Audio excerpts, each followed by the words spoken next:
Welcome to the Unstoppable Recording Machine Podcast. And now your host, EYAL Levy. Welcome to the URM Podcast. Thank you so much for being here. It's crazy to think that we're now on our 5th year, but it's true.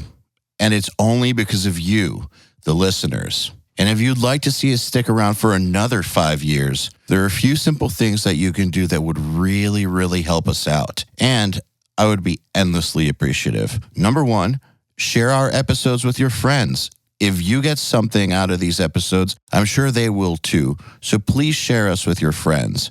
Number 2, post our episodes on your Facebook and Instagram and tag me and our guests too.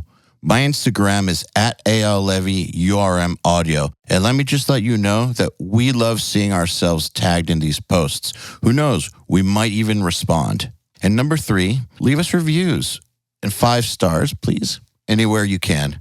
We especially love iTunes reviews. Once again, I want to thank you all for the years and years of loyalty. I just want you to know that we will never, ever charge you for this podcast, and I will always work as hard as possible to improve the episodes in every single way possible. All I ask in return is a share, post, and a tag. Now let's get on with it. Hello, everybody. Welcome to the URM Podcast, first podcast of 2021. And my guests today are producer-mixer Sam Guaiana and Aaron Marshall of Intervals. And I figured, why not do another one of these joint podcasts, producer-artist podcasts? They're always some of my favorite episodes to do. And this month on Nail the Mix, we've got Sam mixing both Silverstein and the new Intervals. So if you want to check that out, go to nailthemix.com/sign up. But without further ado, I'm going to stop talking. I introduce you Sam Guaiana and Aaron Marshall. Sam and Aaron, welcome to the URM Podcast. What's up? What's up? How's it going? What's up? What's up? How are you guys? Good. Pretty boring over up here on this side of things, but we're doing good. It's just cold, I imagine. Yeah, it's pretty cool. Actually, today's kind of nice. I don't know if you've been outside yet, Aaron. I haven't been outside of my apartment, no. It's like fresh and the sun's out. Maybe I should go outside. Maybe we can hang out. Or no, we're not allowed to, but we're not allowed. It's illegal. Are you guys not allowed to? Is that your current? I mean, yeah, it's like you could do distance stuff, obviously, but you're not supposed to do like yeah, exactly. Like our households aren't supposed to mingle. Essentially, like we can drink coffee in the park and feed pigeons or something. That's about it.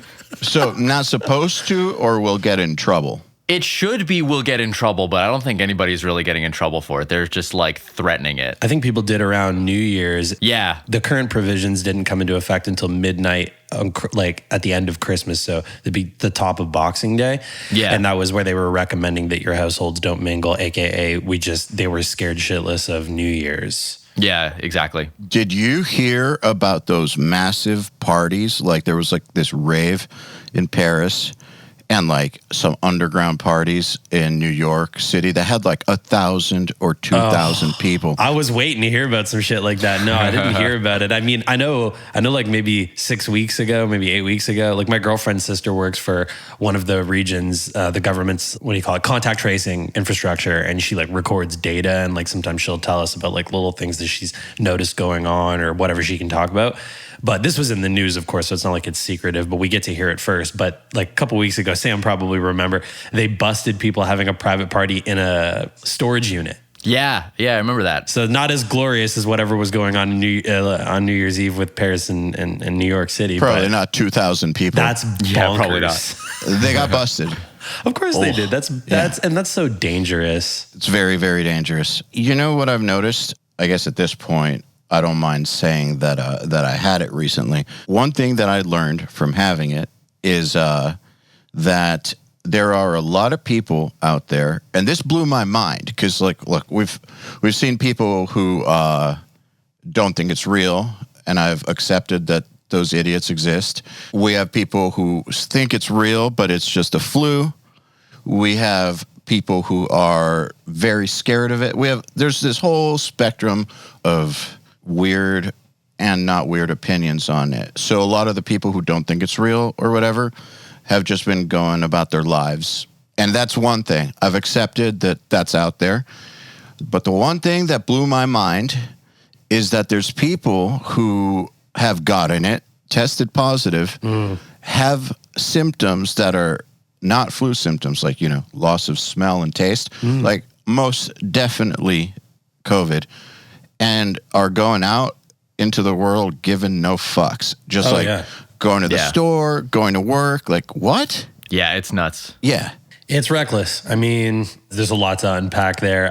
Very immoral. I'm so burnt out on thinking about it, to be honest. Like, now that we don't have to talk about it. No, I mean, it's whatever. It seems to rear its head in every conversation these days. But, now that we're moving towards the light at the end of the tunnel, so to speak, like, it feels different now. So I don't know. I mean, I've got emails about routings and bus deposits. And my parents just got vaccinated, so that's cool. Oh, nice. Okay, yeah. So it's happening here. They're saying that every resident of a retirement home will be done by the end of this month. And of course, all the healthcare workers are already got their first dose and stuff. So yeah, it's happening. I mean, my parents aren't in a retirement home, but at least in Georgia, the law is 65 and older. Wow, I mean, that's great that they're getting it rolled out like that and they're prioritizing those individuals. So, I mean, that's awesome. Yeah, I think they're saying May or June for us, Sam. So I think so. Yeah, I hope so. I mean, I want to go places Sign and not me be the freaked fuck out. up. Yeah, you for real.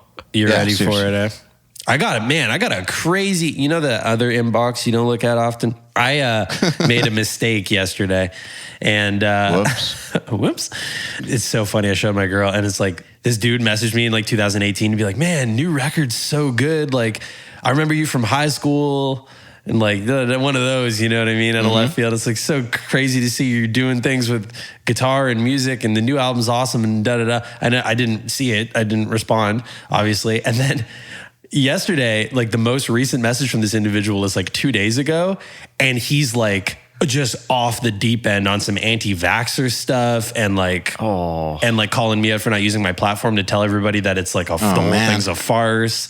And I was just like, that is textbook, like Webster crazy. Like, oh man. Yeah, this has happened to me before where it's not just weirdos from my past.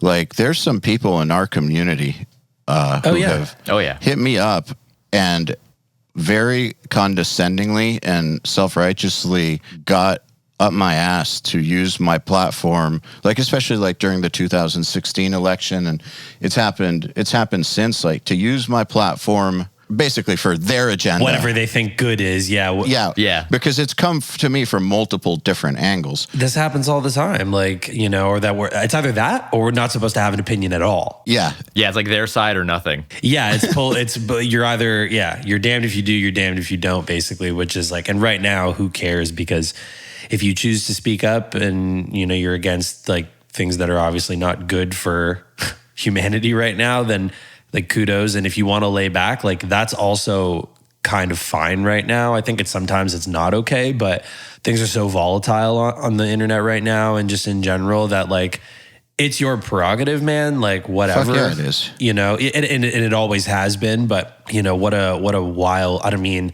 Sam and I are up here and we're slightly removed apart from the fact that our media is just running it on loop. And if you just go to YouTube, obviously, I mean, I get my news from typically from independent media as far as American media goes. Like I'm trying not to. I mean, I'll sort of compare things against what we're seeing on maybe a CNN, or if you really want a dose of the wild stuff, you can take a look at what they're having to say on Fox. But man, oh man, what a time. Yeah, I think Robin Williams said that Canada is like a nice loft above a college dorm, something along those lines, or like the nice loft above the kegger. But now it seems like it's the nice loft above the domestic abuse couple in the downstairs. Yeah. Jesus. Yeah. It kind of is like that. Wow, that's a banger of an analogy. Yeah.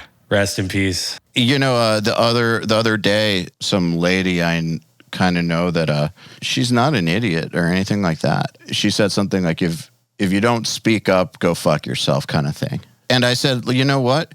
Maybe some of us don't believe in adding to the noise and this signal to noise ratio of social media. There you go. There's a URM for you. Yeah. What if we just don't want to add to the noise? Like, no, and that's fair right now because it is crazy. And it's also extremely hard to discern what an individual's stance is right now because it's so cloudy. Like, just as an example, like I saw a video of like Lindsey Graham's at the airport and people are screaming and TSA's protecting them. And the media individual that's giving the story is like, wait, 1 second, let me listen to this. Who is taking issue with is it his own people or is it other? No, okay, they're screaming traitor. Got it. Okay, so yeah, what the hell? You know what I mean? It's like, crazy. It's very challenging to figure out who's mad at who over what. And none of it makes sense. The whole thing's wacky. There's no consistency because this is what happens when you go bonkers rooted in nothing but falsities. There's no fact here. There's no truth. This is the culmination of what happens when you, and I consider everybody in the media and lots of people I know online guilty of this. This is the culmination. This is like the climax of what happens when you spend so long spreading misinformation. Yes. I can't tell you how many times people who I know personally would post something of like some atrocity or whatever and say that like it's really terrible that this thing is happening. But the picture they would post wouldn't be like, say that they're talking about a war atrocity, right? So they would post a picture, but the picture would be from a completely different conflict in a different part of the world. Exactly. Yeah. I've seen it. So I'd be like, hey, this isn't even the same conflict. And the answer, and several people have said this to me, yeah, but things like that do happen. It's the thought that counts. It's like, where's the frame of reference to? You're just grabbing a pear out of the produce section in the grocery store and being like, it's kind of like an apple because it's near one. And if you close your eyes and I tell you it's an apple, you might believe me. But it's a fruit. Yeah, it's a fruit. Yeah. Here's a URM analogy for you. This whole situation is like opening up the piano roll, laying down on your MIDI controller, pressing playback, and asking yourself why it sounds the way it does. That's a very good way to put it. Yeah, I just had to think about that for a second. What I mean? It's like Yes. you're surprised. Tell me you're surprised about the madness you just hit the space bar on. And that's exactly what this whole thing was. Absolutely. Yeah. Don't act surprised when you brew coffee for 4 years and then it's the worst thing you've ever drank.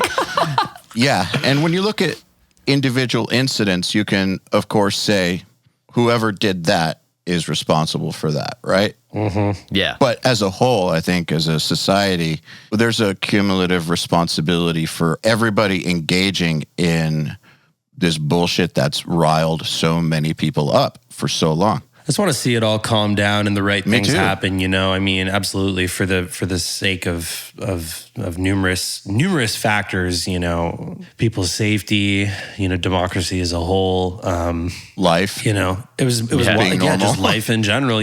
Like I watched Justin Trudeau's statement. We have our own opinions about our own politics up here, and all of it sort of pales in comparison to what's happening south of us now. But I had to check myself because I'm listening to him talk about like Canadian democracy, and I'm like, is this just an opportunity for other world leaders to just step up and be like, look what I have?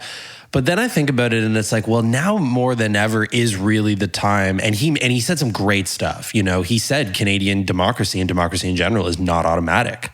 This is not this whole thing is not to be taken for granted. It takes work to have what we have, and he threw some slights and some digs at Trumpists, I think, in a pretty sophisticated way. It probably goes over heads, he praised Canadians for the pandemic response and for things, for acting the way we act and why we've been able to do what we've been able to do. We have our own series of problems. Things aren't perfect here. We had control over as far as the pandemic's concerned. We had a really good handle on it for a while, and things have changed once the schools came back together and the weather got colder and everything. They lost control. We're in a not so nice position with things right now, but things are changing. But as far as the democracy as a as an entity, sanity has been maintained.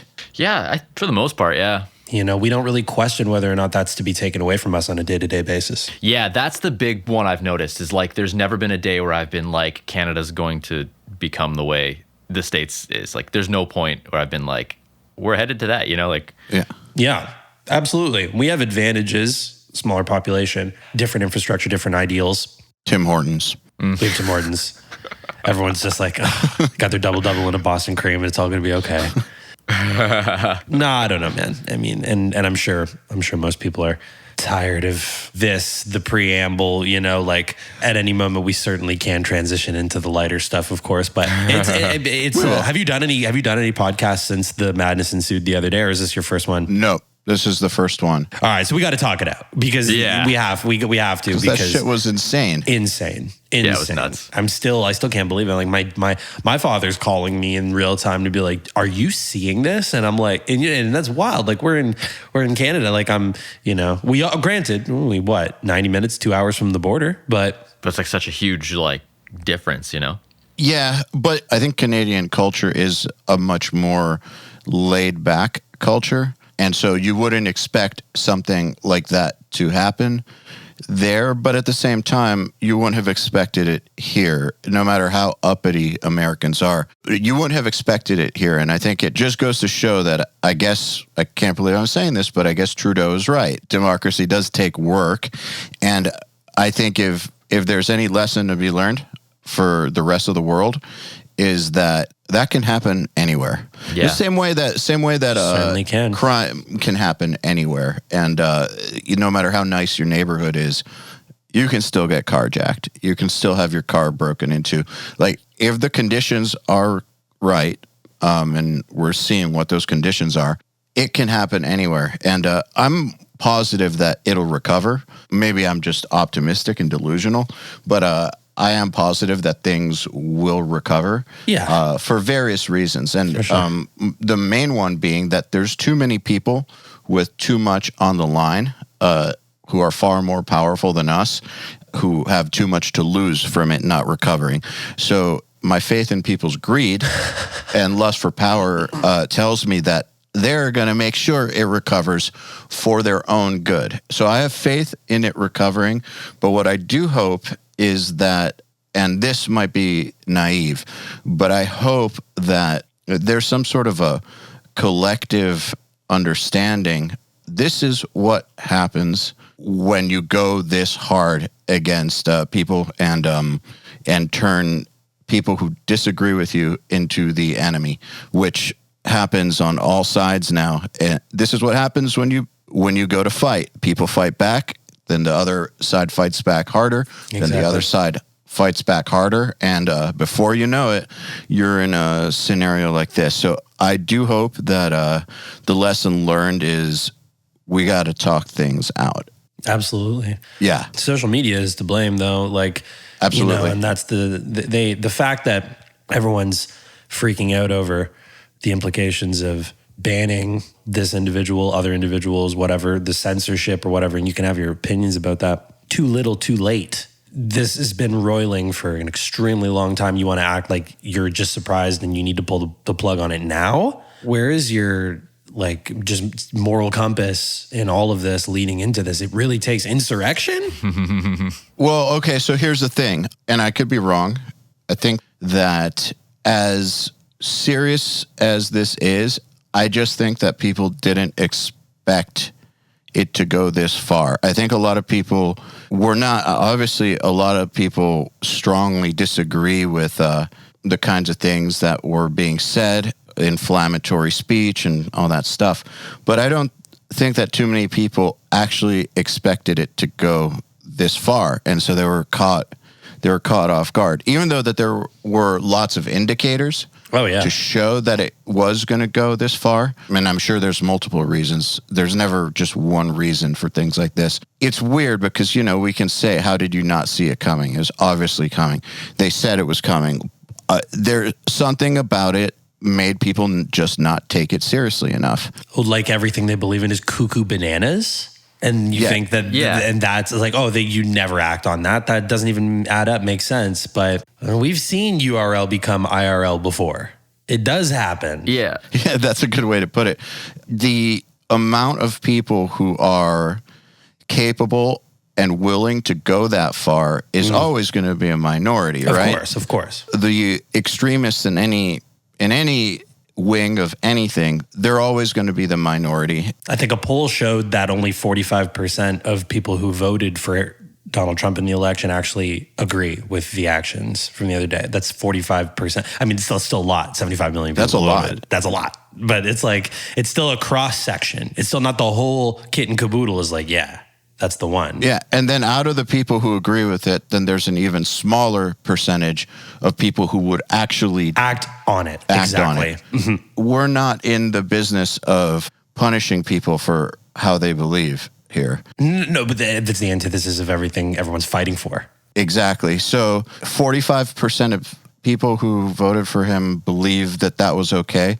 That in and of itself isn't enough to do anything. It's whatever percentage of them would actually act. Turn up in DC and do some heinous shit. Yeah. And I think that that's the part that was miscalculated. And I could be wrong. It's just because even though they've shown up to places and maybe there was like one voting station in, I think, Arizona or something where they sieged it, like they really haven't done that much stuff. They've shown up and like yelled, but like so far the violence has been like certain individuals have done fucked up things. And I could be wrong, but I just don't think that there's been something like this. I think that if they're now going forward, it's going to be very different in how that gets treated. Security at the Capitol is going to be completely different. That's a given. But I think that now people understand where this could go. There was no precedent set for how far they were willing to go. No, it's new territory. It's certainly unprecedented is the word of last year, and still persists to be the word of this year as well. But wild times, it just Yeah, because look, there's been white supremacist terrorists forever. In recent years, there's Dylan Roof, there's the dude who shot up the synagogue. Those guys were individuals. This was not like a group action. I'm saying this being someone that would be on a white supremacist kill list. So I know that the FBI has been warning about them, but I just don't think that people foresaw them being organized enough to put something like this together. I think they saw them more as like individual cells capable of like doing fucked up things like Lone Wolf style. Yeah, Lone Wolf style. And this has been getting discussed a lot. When you look at what they represent, you'd be impressed if they could wrangle a bingo meeting. But, you see this come together and it's like, it is more dangerous than you think it is. And, they better do their part to ensure that, there's some pretty important days coming up here. One in particular, hopefully we don't see anything crazy go on there. So, well, I guarantee you that come January 17th or whatever the date was. 20th, yeah. No, well, 20th inauguration. I thought that the 17th they said they were coming back. Oh, really? I think that's what I saw. Cool. Why don't you just advertise that? Well, they advertised January 6th. I know. I know. Yeah. And that's wild. My head is just oozing with this stuff. Like it's been days of trying to shut my brain off from it. And it's like, whether or not you cared about politics in the year 2020, you were made to begin to caring and now you can't look away. So it's like, what a time. Well, I still believe, back to what we were saying before, with people telling us to use our platforms for whatever, I still firmly believe that if everybody focused on making their own lives better and the lives of people around them better, the world would be a better place. And so regardless of the bullshit going on, I see it kind of the way I saw COVID all of last year. The best thing I can do is to continue doing what I'm doing. I have employees to worry about. I have family members to worry about. I have myself to worry about. Me continuing what I'm doing helps that circle. That circle of people then can help their own circle of people. And it might not be, it might not be a huge swath of society, but, you can only do what you can do. Oh, it makes a difference. And that's the wholesome, positive content I came here for, So that's good stuff. No, I mean, crazy time, but I think I can't remember what month it was that you and I and Brown did the Riff Hard podcast, but, I hadn't made the record, or I did make the record. I can't remember if we had done that yet, but regardless, the whole focus for 2020 was just to do exactly that. Like, okay, the world's gone bonkers. Let's just, I'm going to put my head in the sand. And really my ultimate goal was like to advance the music and the brand and everything. But all I can think about is like my whole crew and everybody that works for the team that like, we haven't seen each other since the House of Blues in Anaheim, like days before Christmas of 2019. Like, I just want that back. I just want to like do well so that when we do get back, that there's, there's like a really strong jump off point. And it's not the one we left. It's bigger and better and taller and further from wherever it was that we came from. Do you feel that responsibility like for them? No, because there's no pressure in the way that like we run things. Like, it's not an obligation, but I do from I love my friends and the people that care to have helped me in the music and stuff. So like it makes me want to. I don't necessarily feel pressure from it. Yeah, it's more of a motivating factor. It's more like if I kill it, we all kill it, and that's awesome. And and it sort of does live and die by me. So like a little bit of pressure sometimes. I had enough time to execute.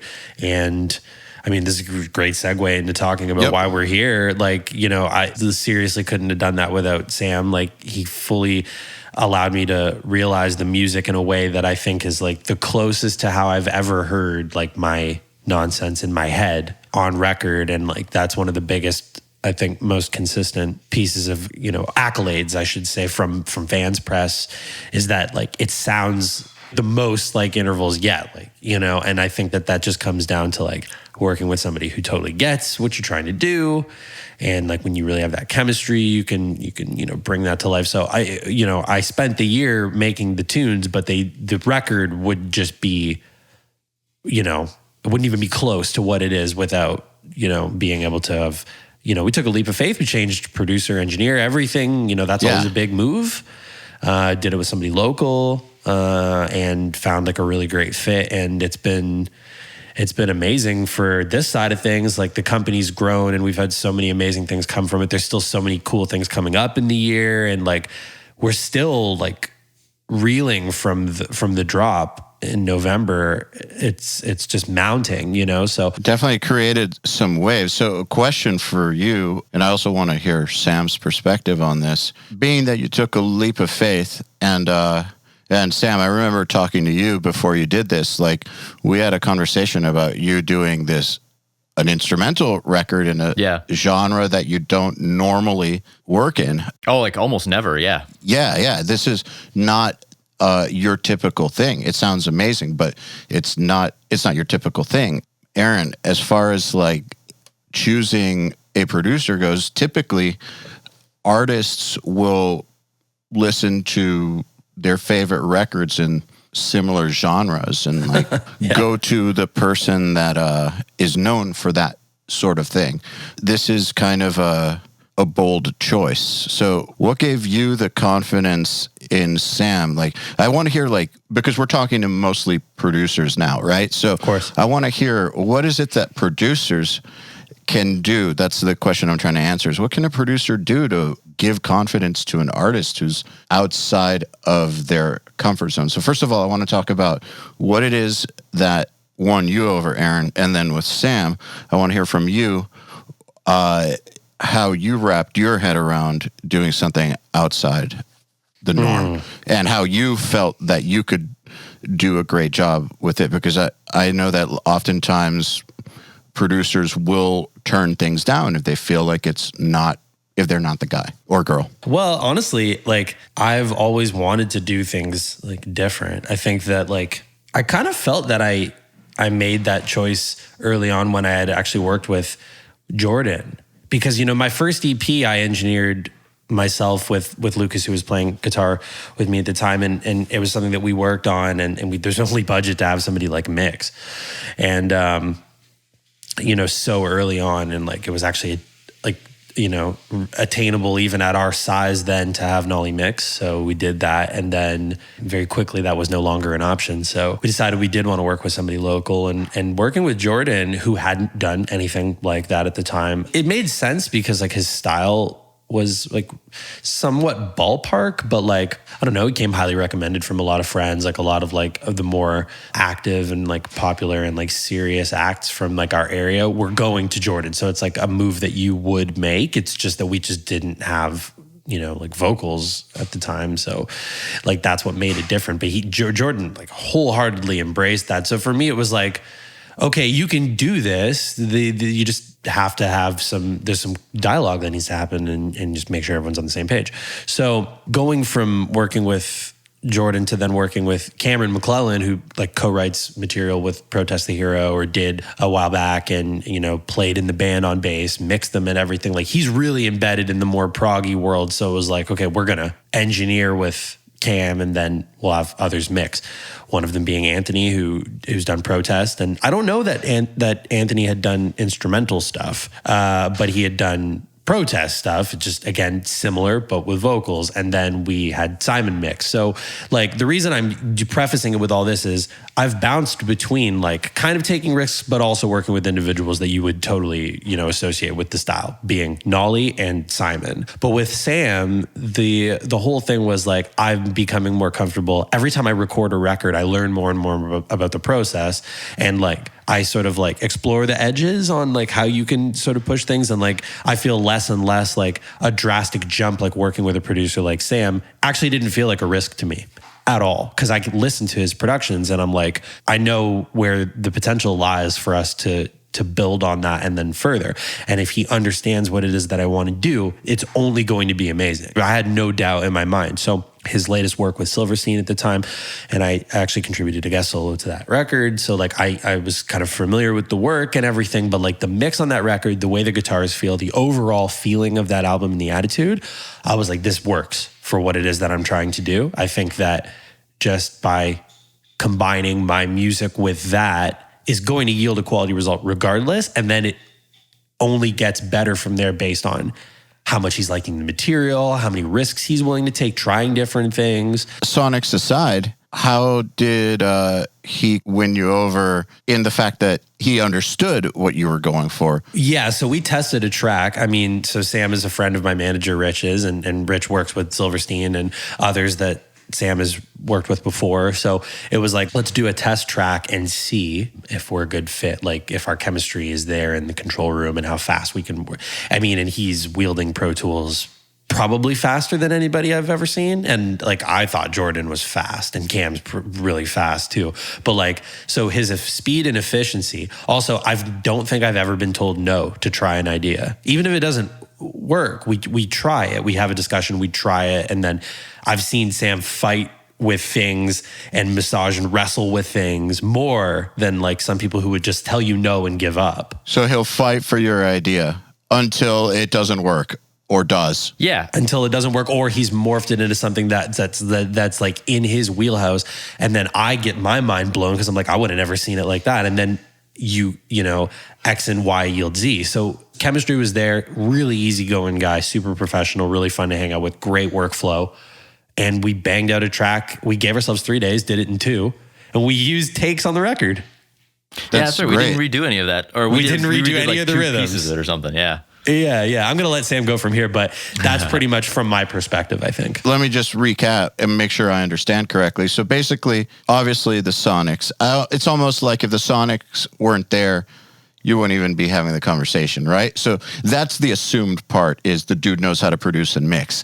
Like, it's going to be high tier stuff. That's, yes. You wouldn't even be having a conversation if that wasn't there. So of course. That's assumed, but or should be assumed. But the fact he was willing to go the distance with you, even after expressing apprehension because new style, new genre, a little worried about this, but still going hard, like really hard, like he's in his comfort zone.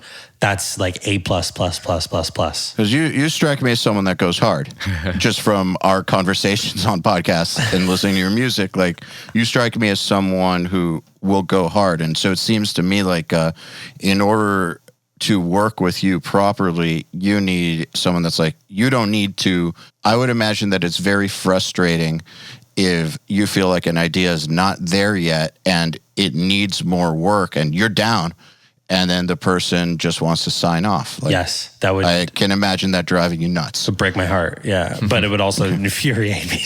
Yeah, I can imagine that it would not go over well. Just that's my impression. Depending on the dynamic in the relationship and what our expectations are.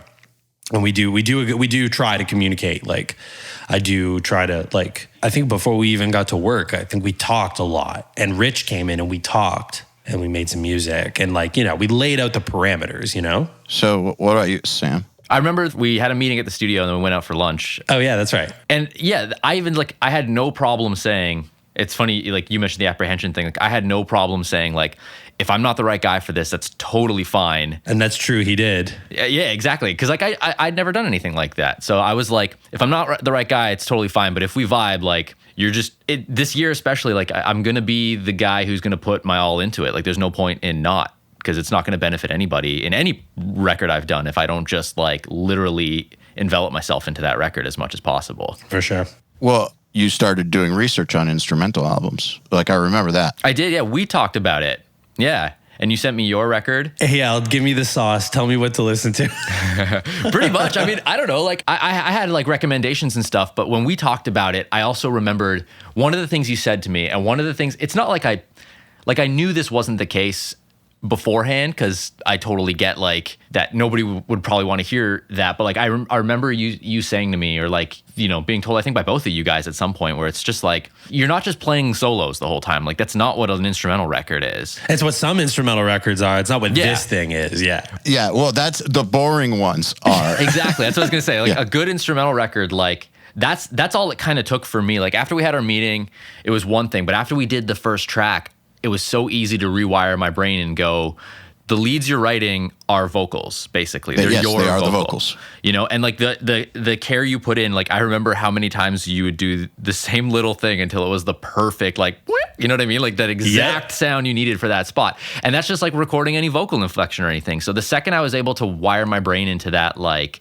his guitar is a vocal, not a solo, it became just like any record I was enjoying being a part of. You know, it was very much easy to, like, make a call. Do we double this guitar part? Do we, you know, do some crazy effect on it just for a second? Like, do we make it into the focal point for this part, or is this kind of like a backgroundy thing? You know, like, it was really easy to start mapping the songs out production wise the second I flicked that switch in my brain. And then it just became like a fun record, like something I was excited to do. I'm convinced, absolutely convinced, and just from my own experience, the band I was in, we focused a lot on having catchy vocals.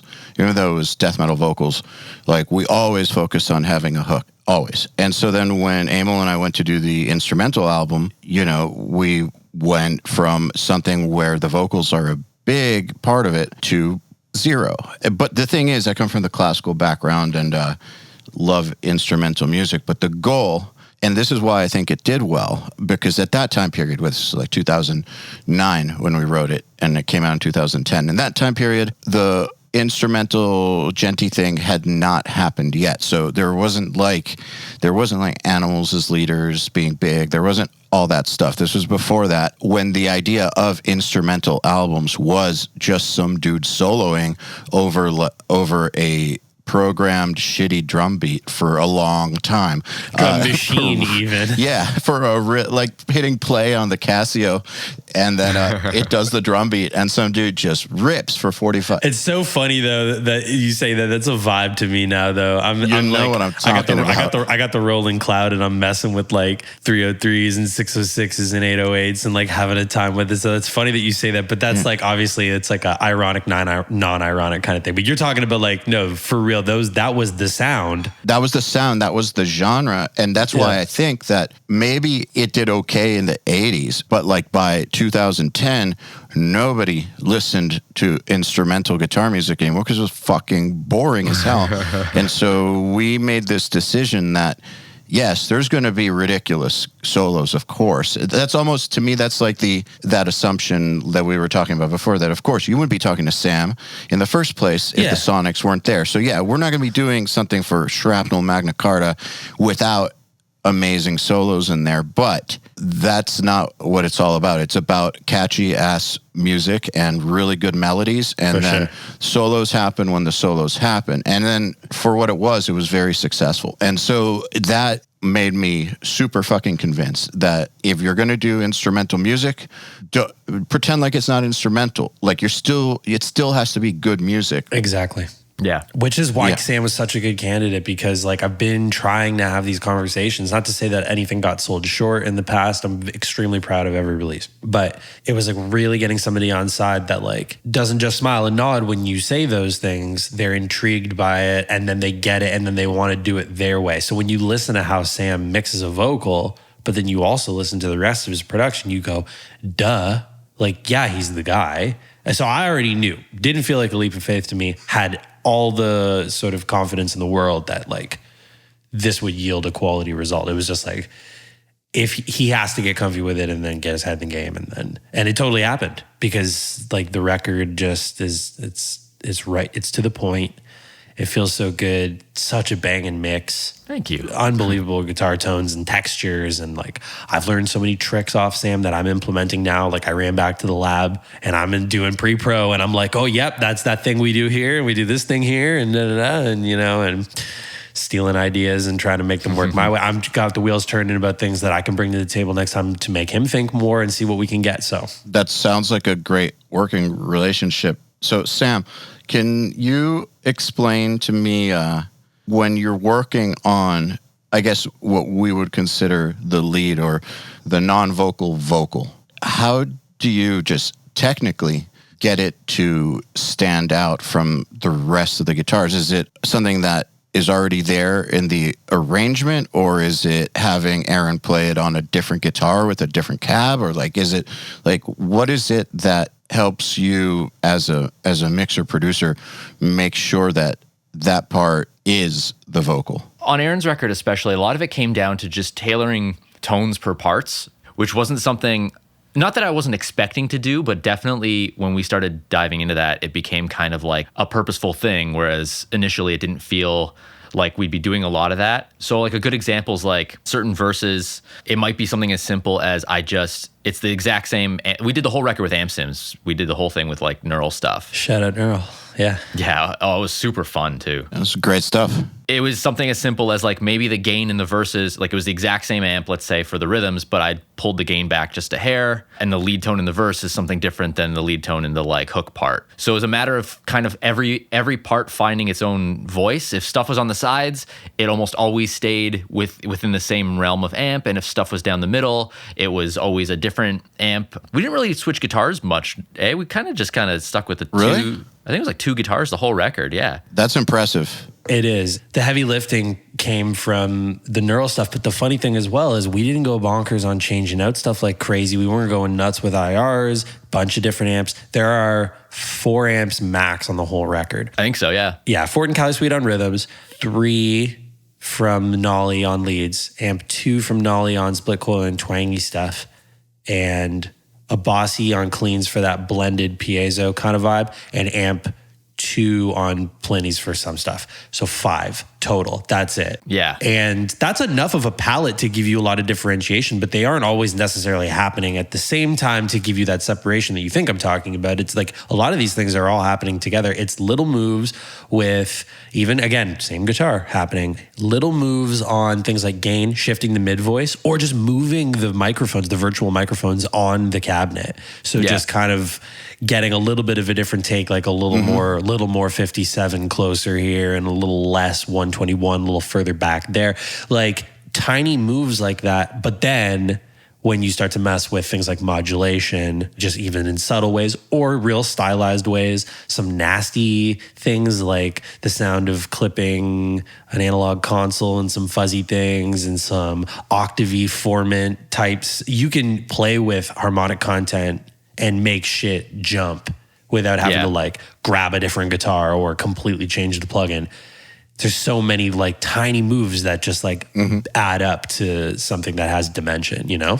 God, that's so interesting hearing you guys say this. Say what you were going to say, then I'll tell you why I said that. It's interesting hearing you say this. Well, it was nice too, because like you had really versatile guitars at the end of the day too. like, you know, if we wanted a single coil thing, we weren't even bothering to swap out a guitar. We were just changing like a pickup selection or something like that. So like we could audition every idea for every riff the second before we recorded it. And then we're just like, oh, you know what? That's sick.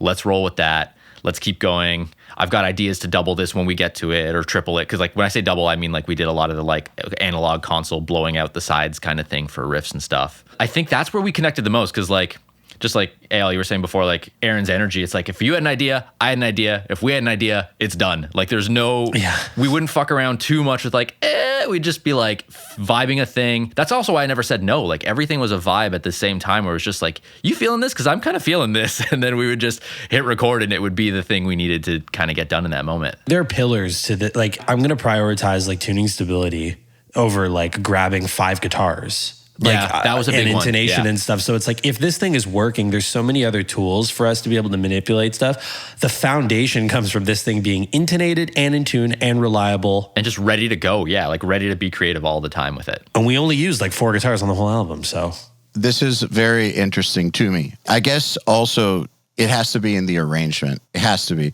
Like, it has to be arranged properly to where you can just use 4 guitars. Oh, I see what you're saying. I feel like the music had to be constructed in a way to allow for that to take place in the first place. However, it's interesting to me that you said that you prioritize tuning stability, because when I think back to Avalanche of Worms, my instrumental album, I hear it now, the tuning's not perfect. That would not fly nowadays. But back then, it would. But we used a different guitar for every single solo.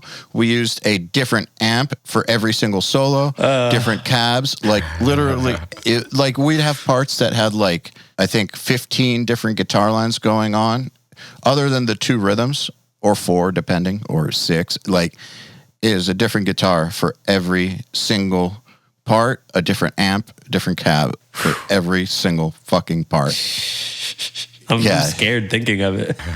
And no amp sims either. No, so, I know. Wow, shout out to you guys. That's a lot of hustle. That's crazy work ethic. But it's not like you guys have less work ethic. It's just a different era. That's the thing I was going to say is like we did this in an environment where it probably is easier for us to like change the amp sim and the IR like crazy, or like I have a pretty substantial collection of guitars. We could reach for a lot of stuff, like, but just efficiency, workflow, ease of use, reliability, like these are the things that actually yield the, you know, the ability to like reserve executive function for ideas. I think that's great. You know, so when I think back to doing it that way, like it's cool, like it's a cool story, but in reality, if the technology that existed now existed then, I would have been able to sleep a lot more on the project. Maybe I wouldn't have injured my back. Like, because I hurt my back during the recording of that one. I feel like it's not like it would have sounded worse by doing it. It would have probably sounded better with the kind of tools that you guys have been able to use because of this era. And so for sure, when I think back, I'm like, man, so yeah, that is cool that all that happened, but the tools now, the amp sims now, the tools for tuning stability now are so amazing. They've come so far that you don't have to have 16 amp heads in the fucking room and 20 different guitars to be able, literally, 16 amp heads and 20 guitars to be able to do this thing. You could do it with 4 guitars and the right sims. And a patch cable and an audio interface. Yeah, you can, and not have it be like a corner cut or anything like that. It actually sounds better. No, and in fact, I can tell you where the time was made up for. Like, if you compare it to the production that we did previously, like when it came down to like, okay, everything's wrapped and it's time to like get ready for mixing, like we booked 3 10-hour days to reamp guitars, like consecutively. Like I brought giant pedal board and a bunch of amps and cabs, and for 30 hours across 3 days, I was on my hands and knees in front of a pedal board. I'm running around to the other rooms, swapping out speaker cabinets, and we got all the heads there and everything. Cam and I are pulling up notes that we took because we tracked DIs alongside, like, you know, sort of like a mocked up version of every signal chain I thought I was going to reamp through. Like, the thought of it makes me so tired. And we got to mix, and it was it's raising my blood pressure a little. Yes, mine too. And the tracking tones are the album tones. Yeah. We didn't even change them and go like, oh, like now's the time to like really get in there with a fine tooth comb. Like, no, it's done. Yeah, I think that was a big one that we talked about. And I also think that was a big good thing about having me mix it as well as produce it was... Yes, you don't get that when you farm it out. Yeah, like you need to have everything like exactly how you want it. Whereas if I'm halfway through mixing a song and I'm like, you know what, I just need to tweak this one thing real quick, I just do it and not really think about it or worry about it. I just treat it like a mix move, even if I'm moving a microphone on a simulated cab or something. There are things that changed for sure that I don't know about, and I'm none the wiser because I do not care. We did 98% of the work together. That's just like any record. Like I get notes back right away, and you're like, cool, this tones are where I want them. And I'm like, cool. I don't remember if I changed anything, but that's good to know because like they're sounding sick, and I'm stoked on these. And I came with the notepad. Like I sat with everything and we had the luxury of being able to do revisions in person, which is huge. Again, not having to like leave a note under a stone and then wait for time zones and emails and craziness. Yeah. I just sat with it. I did like my home monitors test. I did the AirPods test, the car test, took it for walks around the block, made all the notes, double checked the notes, triple checked the notes. Then we came in, we started stepping through all the moves, and they're like delay throws and reverb tails. They're not like the tone is whack here. Can we do the Cali instead of the 5150? Can we try like, oh, the cab's not working? None of that was the thing. It was all like more refined, like stylized move production moves. Like, oh, can we play with the pan on the phrase here? Can we divide it and go left, right, left, right?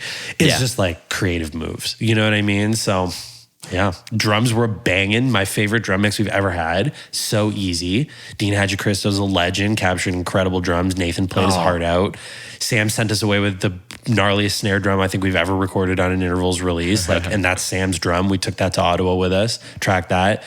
Did a bunch of crazy things. Like I programmed a bunch of rim click grooves, and we're like, oh, how are we going to track that? He's going to be smacking the shit out of Tom 2 or Tom 1, detuning the rack tom as we try to like get, we're on take 15 and everything's falling apart. How did we do it again? We did like a piccolo snare or like an additional snare tom floating over. Yeah, it was like something really shallow that I don't know if it was like a tiny tom or like a small snare that side you just had. Snare or something, and it was like we rigged it up so it's like simply for the use of rim only, and it was the same mic that was getting the splash over the rack toms was getting this thing.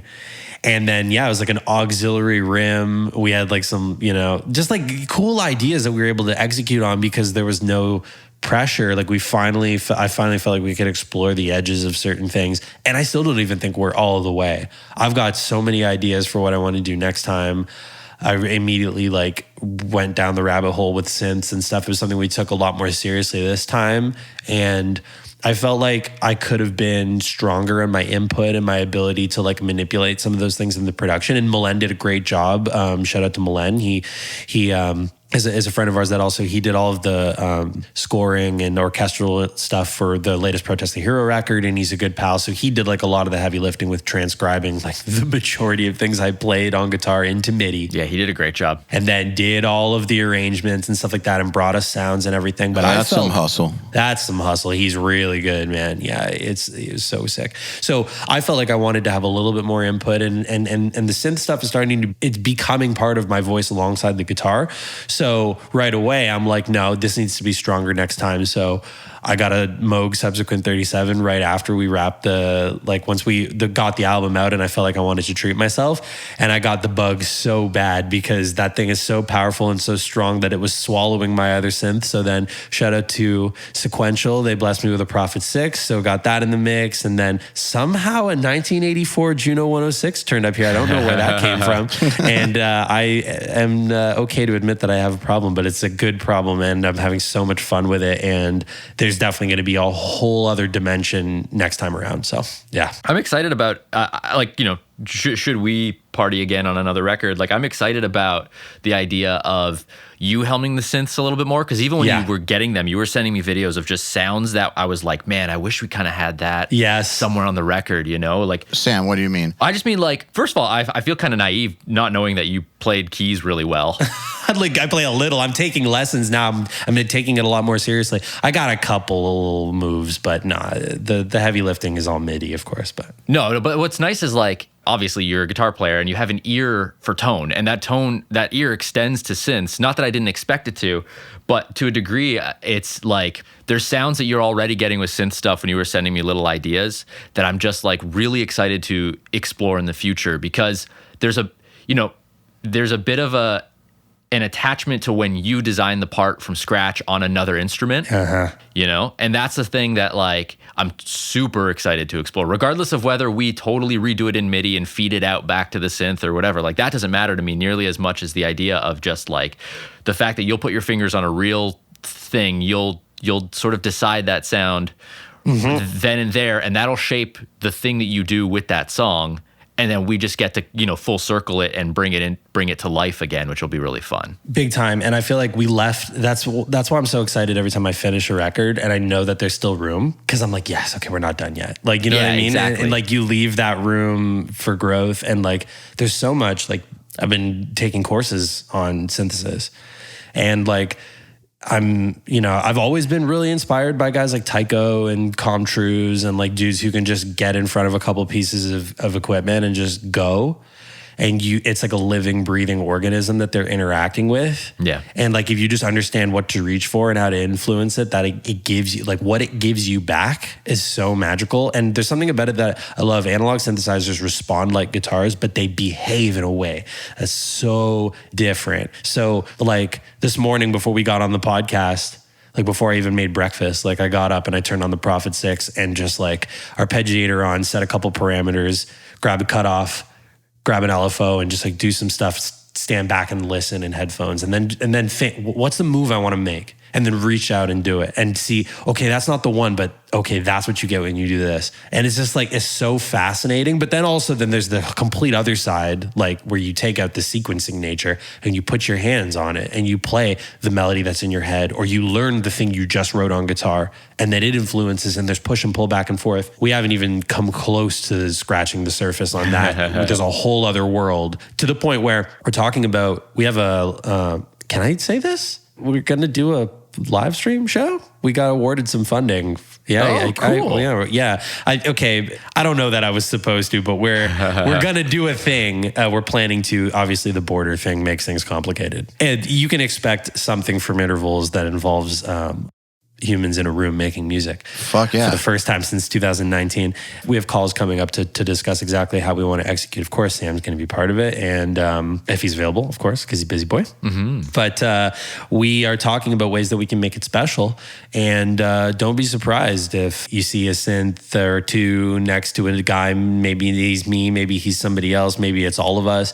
We're going to do some weird stuff. And I think it's safe to say that we're teaming up with Neural for that. And my quad cortex shows up on Monday, and I'm so excited. Ooh. Yeah, we're gonna power everything through that. And the idea, like in my head, in a perfect world, guitars and synths are all going to quad cortex. We've all got like control over the ability to make sounds you wouldn't expect from us. Jacob on a bass synth or two, and maybe some of my treats out with me, and do the music, but also like veer off on some tangents, or maybe I'll play some of my leads with my right hand on a keyboard. Maybe, I'm playing with some ideas. So it's cool. It's a fun time right now. I think there's no rules. I'm loopy from being in my apartment for days on end. So I just want to do everything different and flip it on its head. Aaron, we should make a synth fast track. I'm just throwing that out there. So let that marinate. I want to do a synth fast track. Reason being is that you're now learning synth in a way that's coming from a non-synth background. And that's very, very interesting, because a lot of people who are learning how to mix metal, record metal, make metal, they want to know how to do synth, but they don't even know where to begin. That's been me for the last decade though, man. Like, and I got some work to do before we could approach that. I'd love to do it though. I got to get my shit together. No, I don't mean now, but like, I just wanted to plant that seed and let it grow into a tree. But let me, okay, I want to talk to both of you guys about some synth stuff, because on this topic, so hearing you speak about this, you kind of basically outlined exactly what I think people should do when they want to make something work. Like, for instance, people hit me up a lot to ask about how to do certain things. Like, obviously, that's my role, but like, it's about how to lose weight. How do I get better at at mixing? Like, how do I get a business off the ground? How do I get better at synth? Like, just how do I get better at X, right?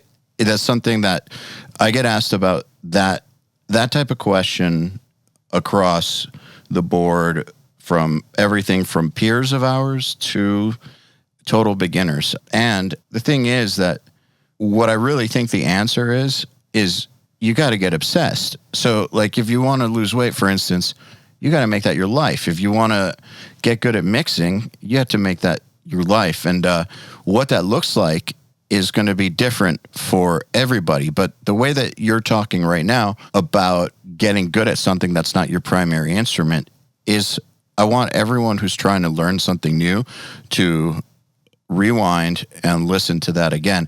Like, to the fact that you're waking up and before breakfast, you're fucking with it. That's what I'm talking about. Like, it's not so much somebody can give you a do this and this and this and this tactical guide to becoming awesome at synth or at whatever it is you're trying to do. You have to become obsessed with it to where you want to get up in the morning and do it before breakfast, where you want to take courses on it, or you want to figure out how to incorporate it into what you're doing. Like, you have to want that enough to actually do it. And I was listening to a podcast yesterday about, it was an entrepreneurship podcast. And see, I don't know anything about coding. Like, I'm not on that end of these companies. I work with people who know how to code. But this, they were talking about learning how to code in order to build apps or build companies. They said that, with some exception, like, you know, guys that grew up coding, there's a ton of entrepreneurs out there who have done super successful things who didn't know any code, but they had an idea. And so they learned because they had to learn how to do this idea, or they knew how to do 10% of what they needed to for this idea. So they learned out of necessity to implement the idea, and they got obsessed with it. It wasn't that somebody else became obsessed for them. They became obsessed because they had their own personal reason for doing it. And then once their brain got on board with, yeah, we got to do this in order to achieve this goal, then their life started pointing itself in that direction. Much like you said, like, I think that you waking up this morning and doing that is like such a perfect example of what I'm talking about when I tell people, just get obsessed with it and then you'll figure it out. 100%. I love that too. I mean, it's just my personality. So like, when I go down the rabbit hole on something like that, like, there's a reason I'm becoming drawn to something. I can't help it. It's like, if it's, you know, it's like there's like something magnetic about certain things. Perhaps it's because I have done it for about a decade under the guise of intervals. And then beyond that, I've been playing guitar for the majority of, you know, or over half of my life. At some point though, and I think that I have my reasons for it, one of them being I always wished that I took piano, or that my foundation was rooted in that approach to seeing music, because I desire to enhance my harmony and understanding of music from the perspective of the guitar, but I wish I had a different look at it. Because when I watch a piano player, you know, when you watch a Corey Henry or a Robert Glasper or a Jacob Collier sit and play music, man, it's like, there's just so much beauty, and I have so much envy for that freedom. And I love the instrument. And then I also love, there's something so cool to me that like something so innocuous, like white and black keys laid out in this just like predictable cyclical nature, can be such a chameleon. It can be a piano or a Rhodes, but it can also be a freaking synthesizer, which is like a universe. Like, synths are such a universe. Like, I've taken it for granted for a really long time, just opening up a plugin and finding a cool little bleepy bloopy sound and drawing MIDI and then tucking that under my guitar and being like, cool, I know how to. No, you don't. You don't know the first thing about it. That's a preset, and you know the piano roll. Get over yourself. You know what I mean? So like, really sitting down, and like, I was enamored when I played. I told myself I wanted to get something analog because we were shout out to Roland. They hooked me up with a System 8 when I started a relationship with Roland and Boss in like 2018 or 2019. And that was the beginning of it. And a great way to actually dip a toe because, for guys that aren't, synth guys, like the System 8 is based on their sort of synth modeling, their legacy modeling. So like I had the sounds of like a Juno or a Jupiter and stuff like that. Granted, they don't hold a candle to the actual thing, but they are very close and they're enough for you to fall in love with. And there was things that I was discovering on there, for example, like the identity of track 3 on the new record, Lunatic, is this amazing synth preset. Not too proud to admit, it's a preset that I found and then I tweaked. I was like, wow, like there is a whole world here that I'm not even acknowledging in terms of, flexibility for creativity. And it sucked me in. Malen, did to expedite the process, drew the MIDI, curated sounds. And then Sam blew me away with how much he knows about synthesis. When I watched on Synth Day, when Malen came in and we were reamping stuff through my synth, or we're reamping, we're sending MIDI to it, sequencing. And, we're grabbing plugins. His ear's so good. He's manipulating things. Like there was like a pulsing bass sound that we needed, this 80s pulsing bass sound. And it's like, I watched him do a bunch of things to try to manipulate it and make it move. And the whole time I'm sitting there going, I have to learn this. I have to learn how to make these sounds and understand the moves to make. So when I, walked into a Long McQuaid's, when we were allowed to do so, and Long McQuaid's is like our guitar center, by the way, Canadian Guitar Center. And I love that name. Long and McQuaid's, yeah. It's just like, so not like Guitar Center. Yeah, like, no, it's not. But they wear suits, so they very much are those guys. It's just the name is just like, you guys are just so much classier with certain things. So. True, I guess. I used to work at their competitor, so it's fine. So I step up to a Sub 37 and I'm just like, that's mine now. It has to be. And then you get home and you're like, okay, so what do you do with all of this? And then the first thing you do is you grab the filter cutoff and you're like, whoa, hold on a second. What is even happening when you turn this big knob?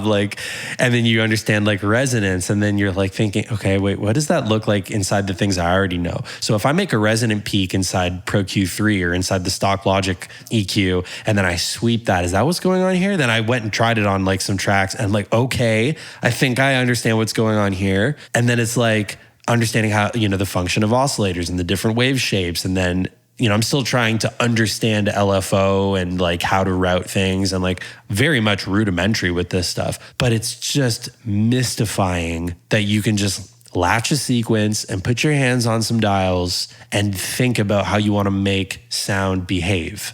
It's so different than everything I'm used to. And it's empowering because I'm like, the palette of sounds that I can back my comfort zone up with, like the guitar, it has me seeing all of the potential for how I can layer those types of performances. But also the more I do this, the more I'm like, I just want to play that sound. Screw a guitar. Sam, I have a question for you, but like real quick, Aaron, it sounds to me like you're approaching this the same way with the same kind of passion as anything else that you're doing, because I remember in the last podcast, we talked a lot about like health stuff, but I imagine that anything that you've done, you go for it like this. But Sam, on your end, what's your primary instrument, just out of curiosity? I'm a drummer mainly. You're a drummer. Okay. Yeah. So being that you're a drummer, there's even more of a disconnect, I think, from moving from drums to being good at synth.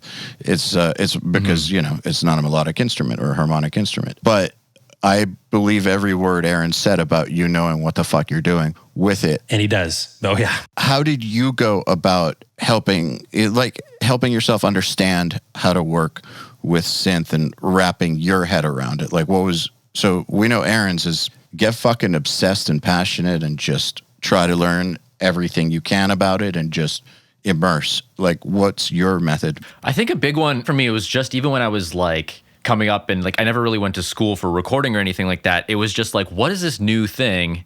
And yeah, in that moment, like getting obsessed with it. It's like I hear the sound in my head. I want to get it down. And normally, like when I'm working with synths, like I don't do a lot of very synth focused things. So my goal with designing a synth sound is having it sit in a mix with something or just popping in when it needs to pop in way more than like listen to me, I'm a synthesizer going nuts. And that has its own like set of challenges. So when it comes to working on synth stuff, it's like, I need to understand the basics of what that does to solve a problem, even though it's not like the focal point of something. Like, it's like bedroom tone versus a regular tone. You know what I mean? Like, you could play a cool synth sound and you think that'll drop right in, but realistically, there's so much more to crafting something that needs to, you know, do a reinforcement job. And also, I think, funny enough, even though synth and drums are so far apart, that's how I tend to use synth the most, is like a backing reinforcement kind of thing. And, you know, drums and bass are the rhythm of like a song at the end of the day, reinforcing the main stuff on top. So I think it kind of went a little hand in hand. Like, I'm not a good synth player by any stretch of the imagination, but when I pull up a sound, I will just fiddle and fiddle and fiddle and get obsessed in that moment with that sound until it delivers exactly what I want it to do. And I think what's funny is, like, I work a lot with soft synths. You have so much more of a palette because you can pull up different plugins to start rearranging the sound instead of just what's built into like a, you know, contact synth or like a synth like that. I'm pulling up things like Decapitator or moves I'd make on guitars or vocals, applying them to the synth and seeing, oh, this works, oh, this doesn't work, and just like constantly cycling through and literally getting obsessed to the point where I'll get frustrated. I'll go home miserable. I'll wake up in the morning and I'll just have like a light bulb, like, oh, that's the thing I needed to do, and kind of solve it in that moment.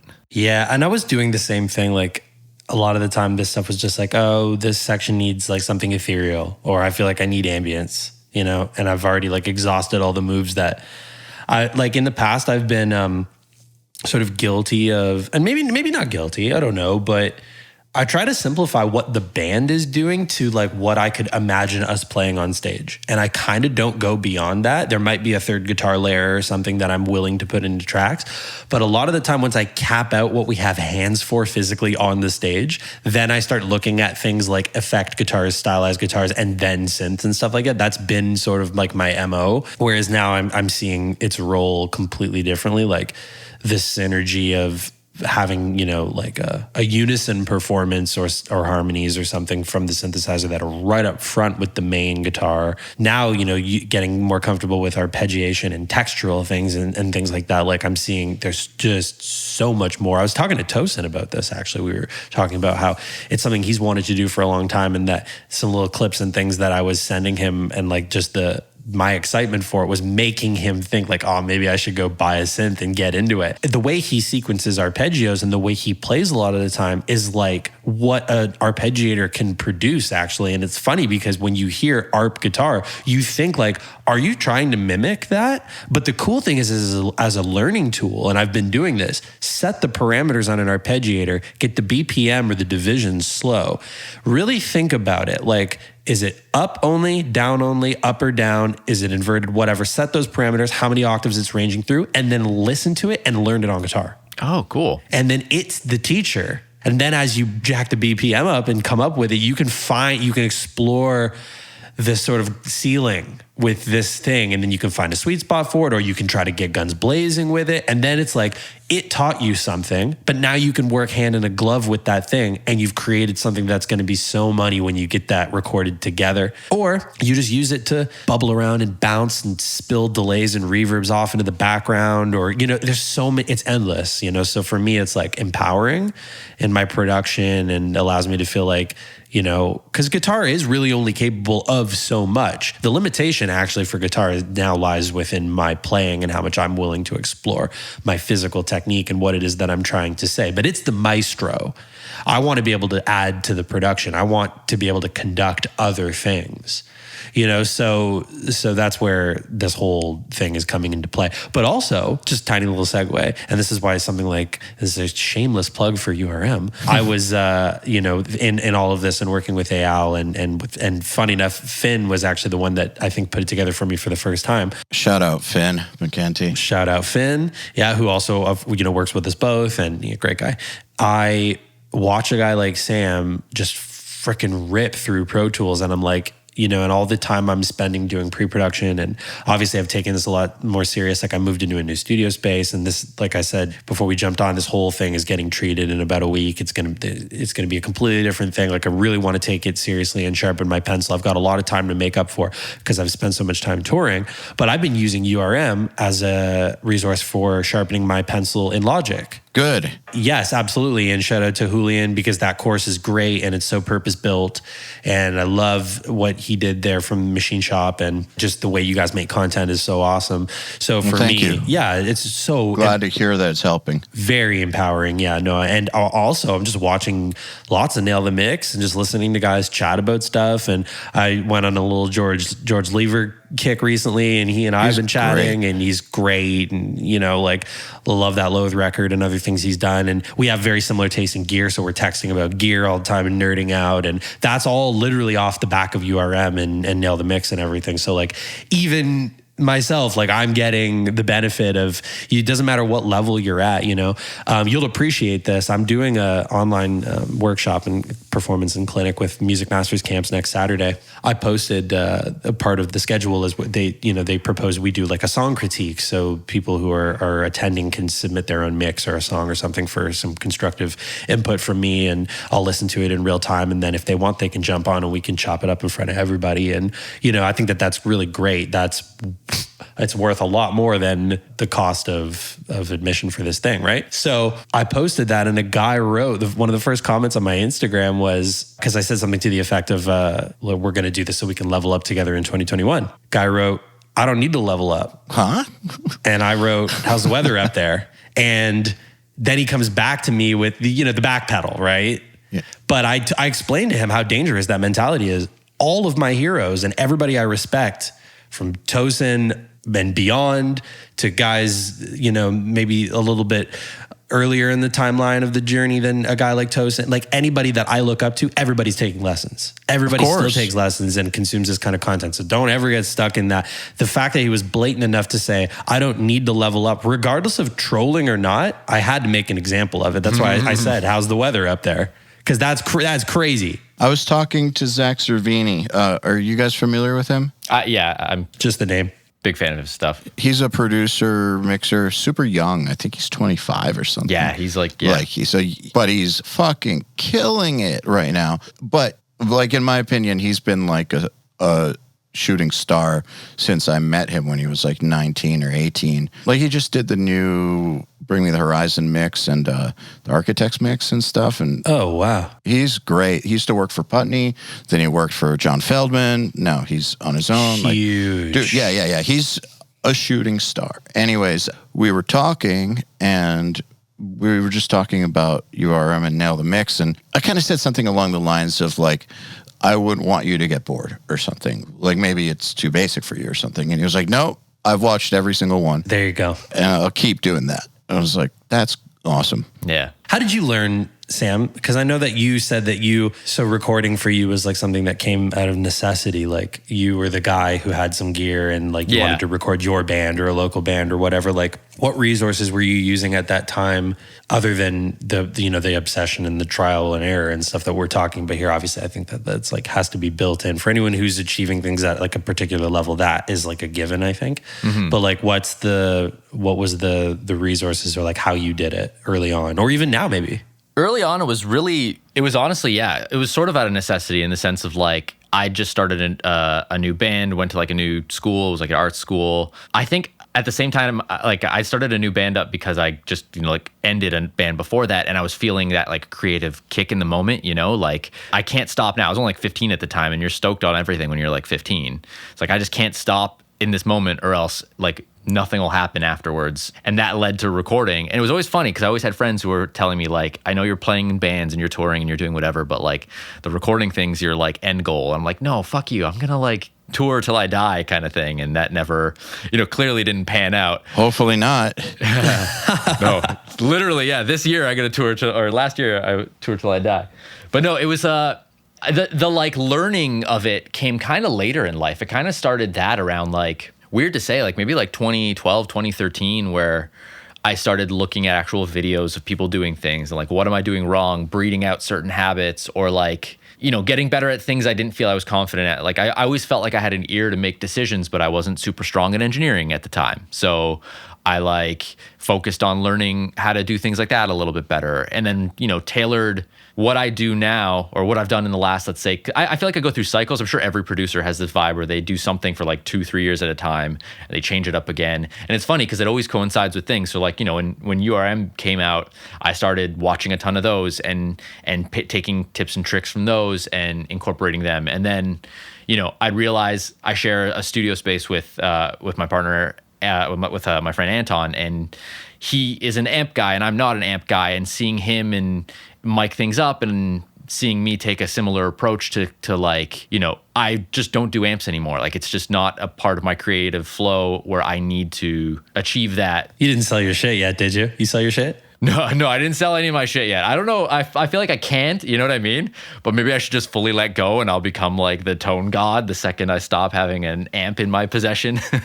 You're free of all mortal tethers to this, you know, to whatever this forsaken. Exactly. It's always like that. It's like the last 2 years I felt, especially like seeing how much information is available on the internet and combing through and seeing like what pertains to me versus what this, you know, you look up a reverb video and you're hoping they're going to use it on an aggressive rock kit. It's the most boring reverb video you've ever watched in your life. And I'm like sitting here like, this does nothing for me. Where's the next way I learn how to do the thing in my head? And that comes from, you know, picking up little bits from everything I enjoy, plus trying and failing and trying and failing. And it also goes back to the like level up thing you said, where it's like, I'm never satisfied.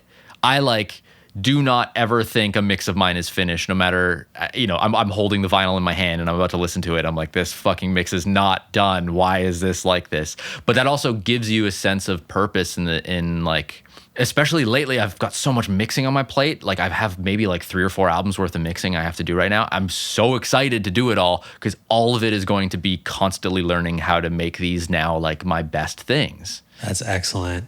I feel like it's time to worry when that feeling runs out. Or not time to worry, but maybe it's a sign.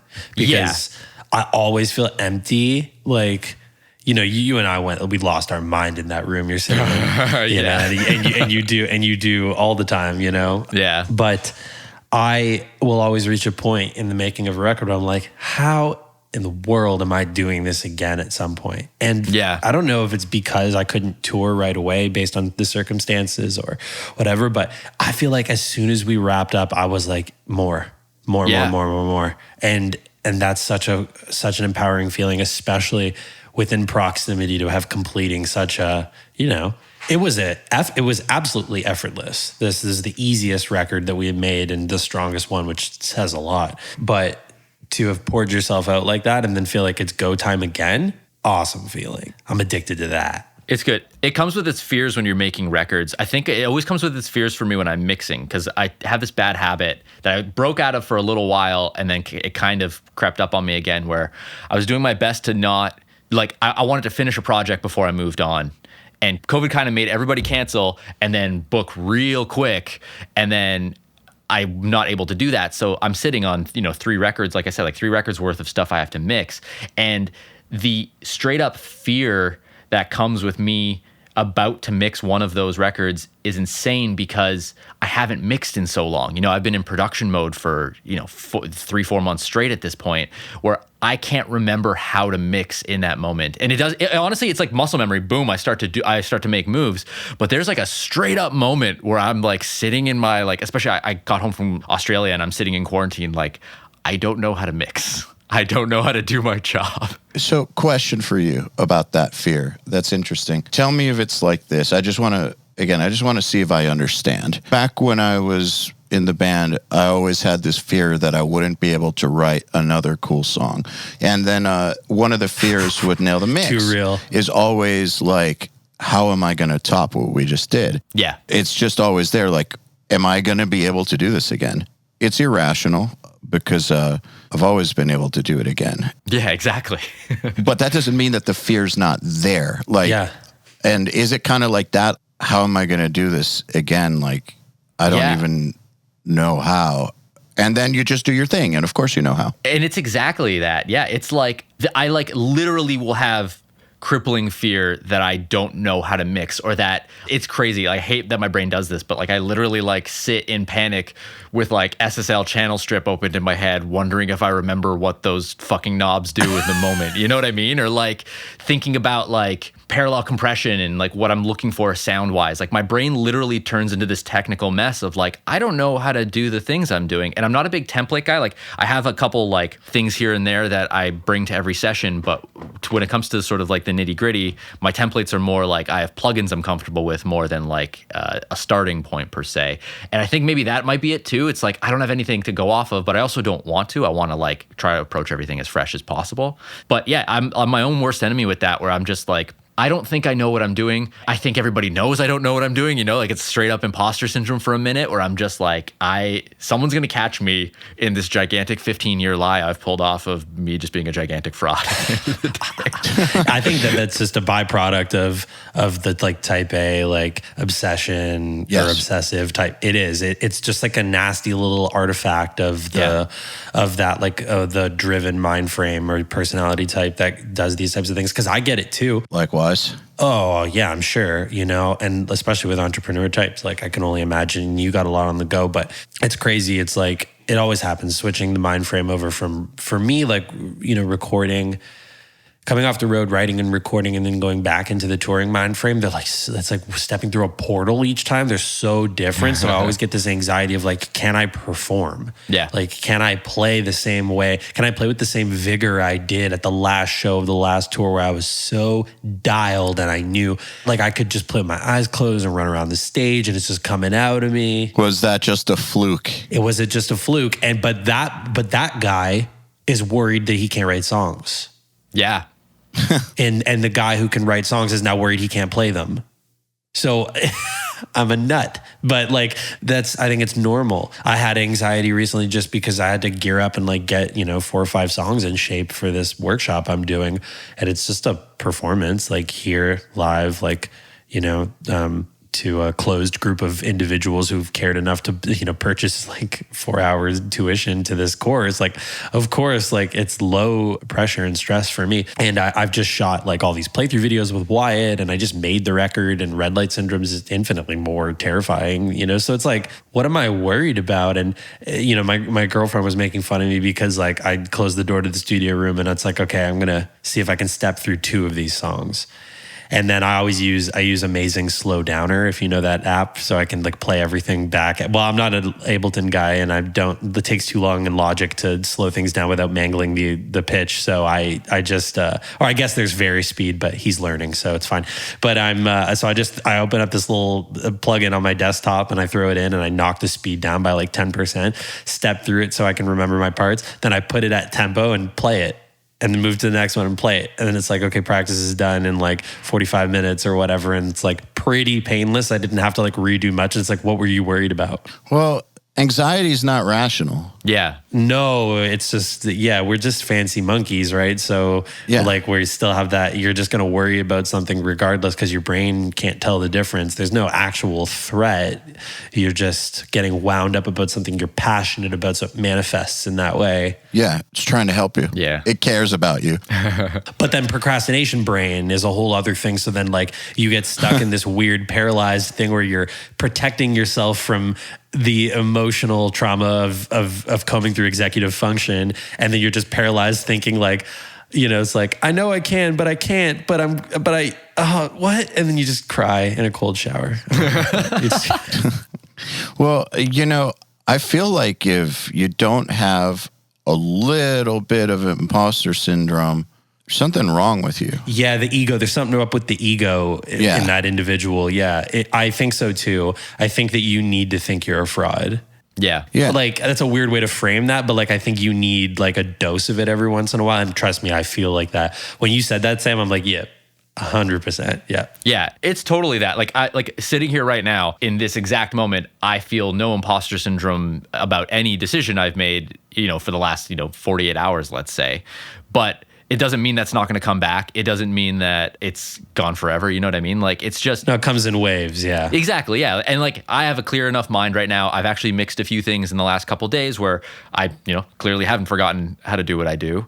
Isn't it funny that your latest work determines your mood, though? It totally does. It almost always does. Like, if you're high, on feeling like you did a good job and you know that you're executing your craft at a level that you're even remotely content with, it's a good day to ask for your girlfriend to ask you questions, or it's like it's a good day for decisions or whatever, because like you feel good about yourself and it's like you're easygoing and carefree. But like, if you can't get the whistle out of like 2K on this thing and you can't do this or whatever, it's like, don't talk to me. It's like, or whatever, right? But I think that that's totally real. I heard George say that too. Like, his mood is highly dependent on like whether or not he had like mixed well and had a good workout. And it's like 100%. So this is interesting because back when I used to, play and mix and all that, that was very, very true for me. One of the things that I love about what I'm doing now is that even though I still get the imposter syndrome and all that, my moods are a lot more stable for whatever reason. I don't know if it's just that I'm a little older too. Maybe that might have something to do with it. I'm less moody, and maybe it's also working out for 4 hours or something. Oh, well, that'll do it. But yeah, that'll balance you right out.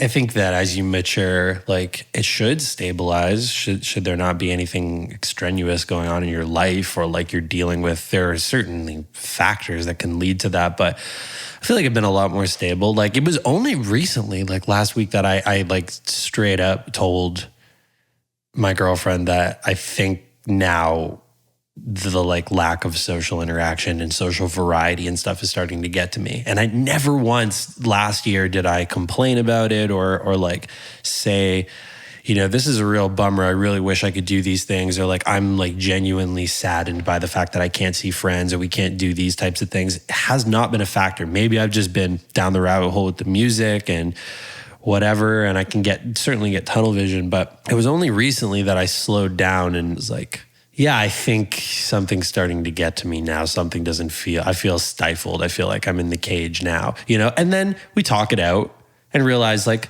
it's not really impacting me like that much. I'm good to carry on. It's all good. Like, these things, they come and they go. It's human to like have fluctuating emotion or mood or whatever, but like, it's not drastic though. It's not like insanely like I have to like break down or I've let it boil over and I can't confront it or whatever. It's none of those things, So, question for both of you guys. Sam, are you married or you have a girlfriend? Yeah, I'm married, yeah. Okay, that's what I thought. And Aaron, how long have you been with your girl? Almost a year. Okay, so it's a real relationship. Yeah, we live together, yeah.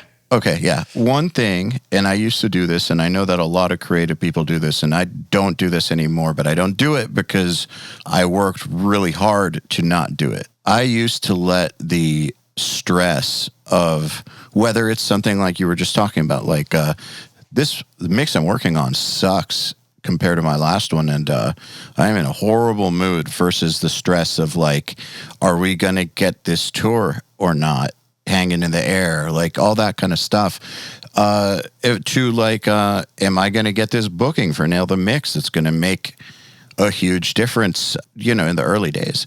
That kind of stuff really did affect my moods a lot. And it's not that I wanted to take it out on people close to me, but it definitely has happened. It can happen, yeah. It can, but I don't really do it anymore. And I don't do it anymore. I did a lot of work to get to that point, like therapy and thinking about it, and change my lifestyle, and I make a point of not doing it. So I guess what I'm wondering is, since you guys also have those kinds of stresses, like you were just talking about it, is very, very real. How do you guys deal with it so that you don't destroy your relationships? Because as well as I do that, and by the way, I consider entrepreneurs to be in the same category of personality types as musicians, artists, producers. Like, we're all creating something out of nothing. So there's that same creative artistic brain is there, and so we all have like that propensity to get really wrapped up in our shit. And as you've probably seen, a lot of people who are either musicians, producers, entrepreneurs, whatever, have a real hard time staying married or staying in long-term relationships because they're just a fucking nightmare to be with because they can't control themselves. Yeah. How do you guys keep it under control? You guys seem like pretty even people. Yeah, it's a lot to unpack. I think it's the kind of conversations that need to be had because like other people need to they wonder. They need to stop destroying their relationships over a song that's not coming out right. Yeah. Yeah. For real. It's okay. You will play the arpeggio in E minor. It's going to be fine.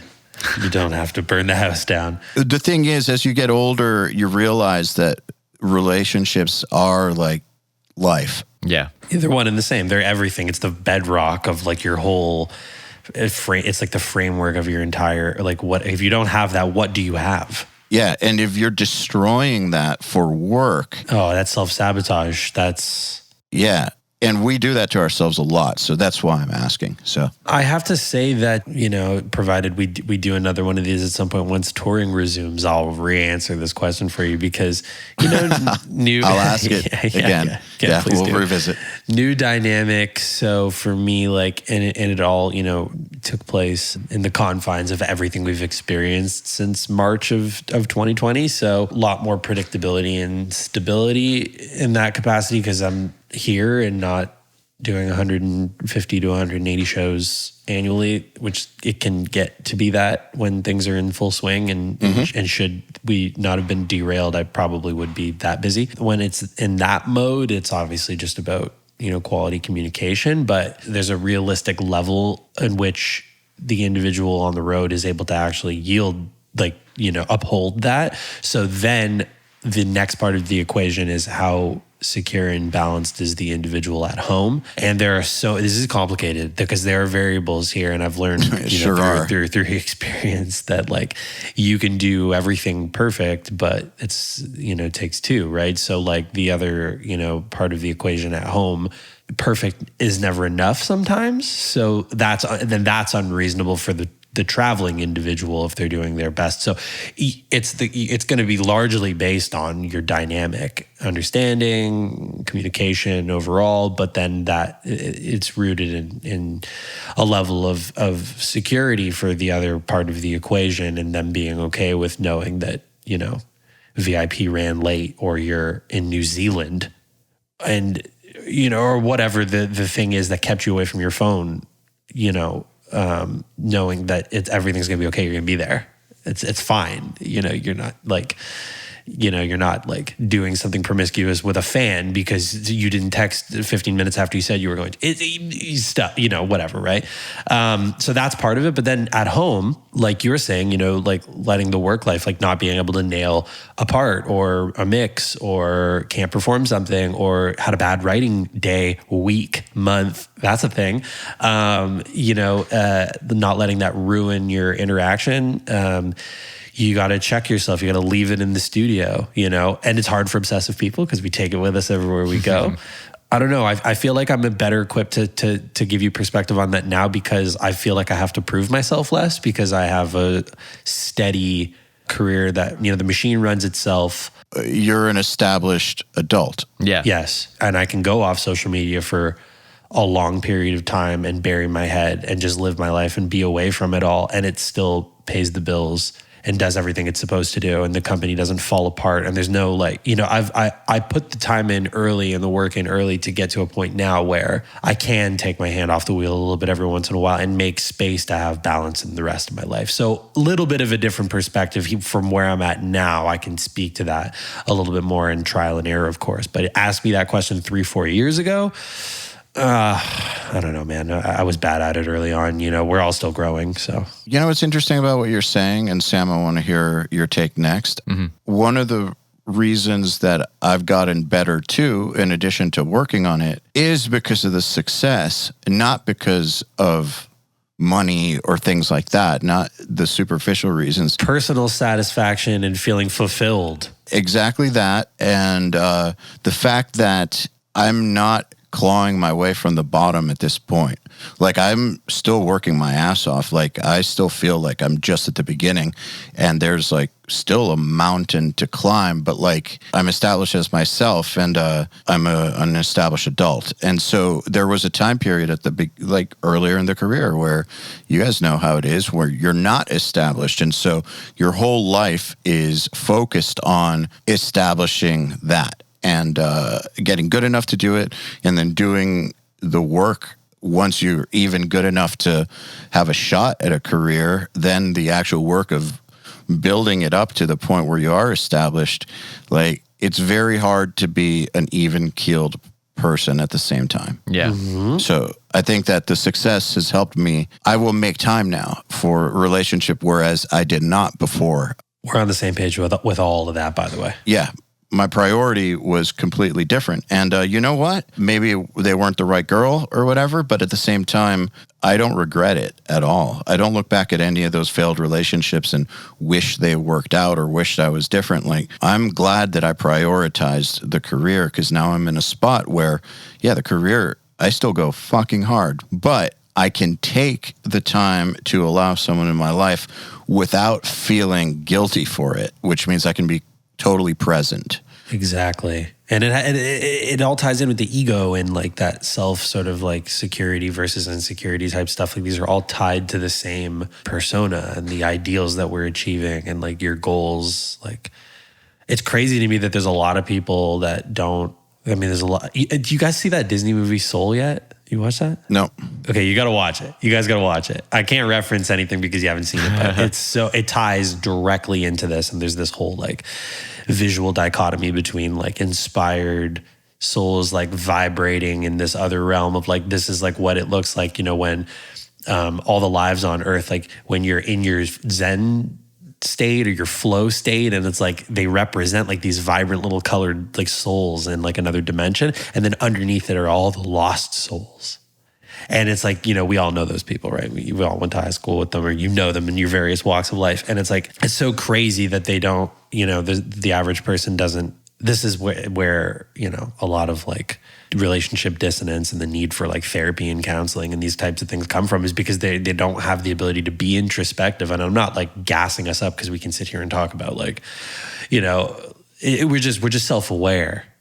You know, and that's powerful, I think. But I don't want to continue harping on, because we should get Sam's perspective in here, because it's definitely... Yeah, I want to hear Sam's perspective, because Sam seems like an even-keeled dude.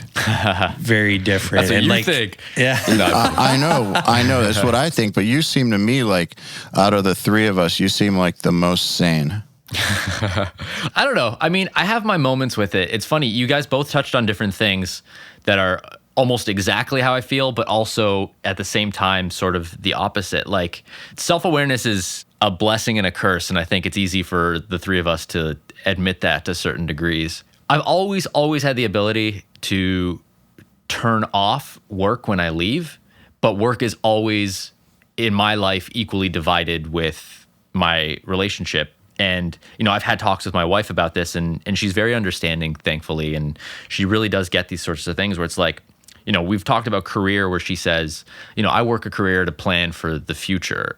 And I do this job. I want to make money. I want to have a family. I want to do all those things. And, you know, I'm on board with all of that. But to me, my career is half my life.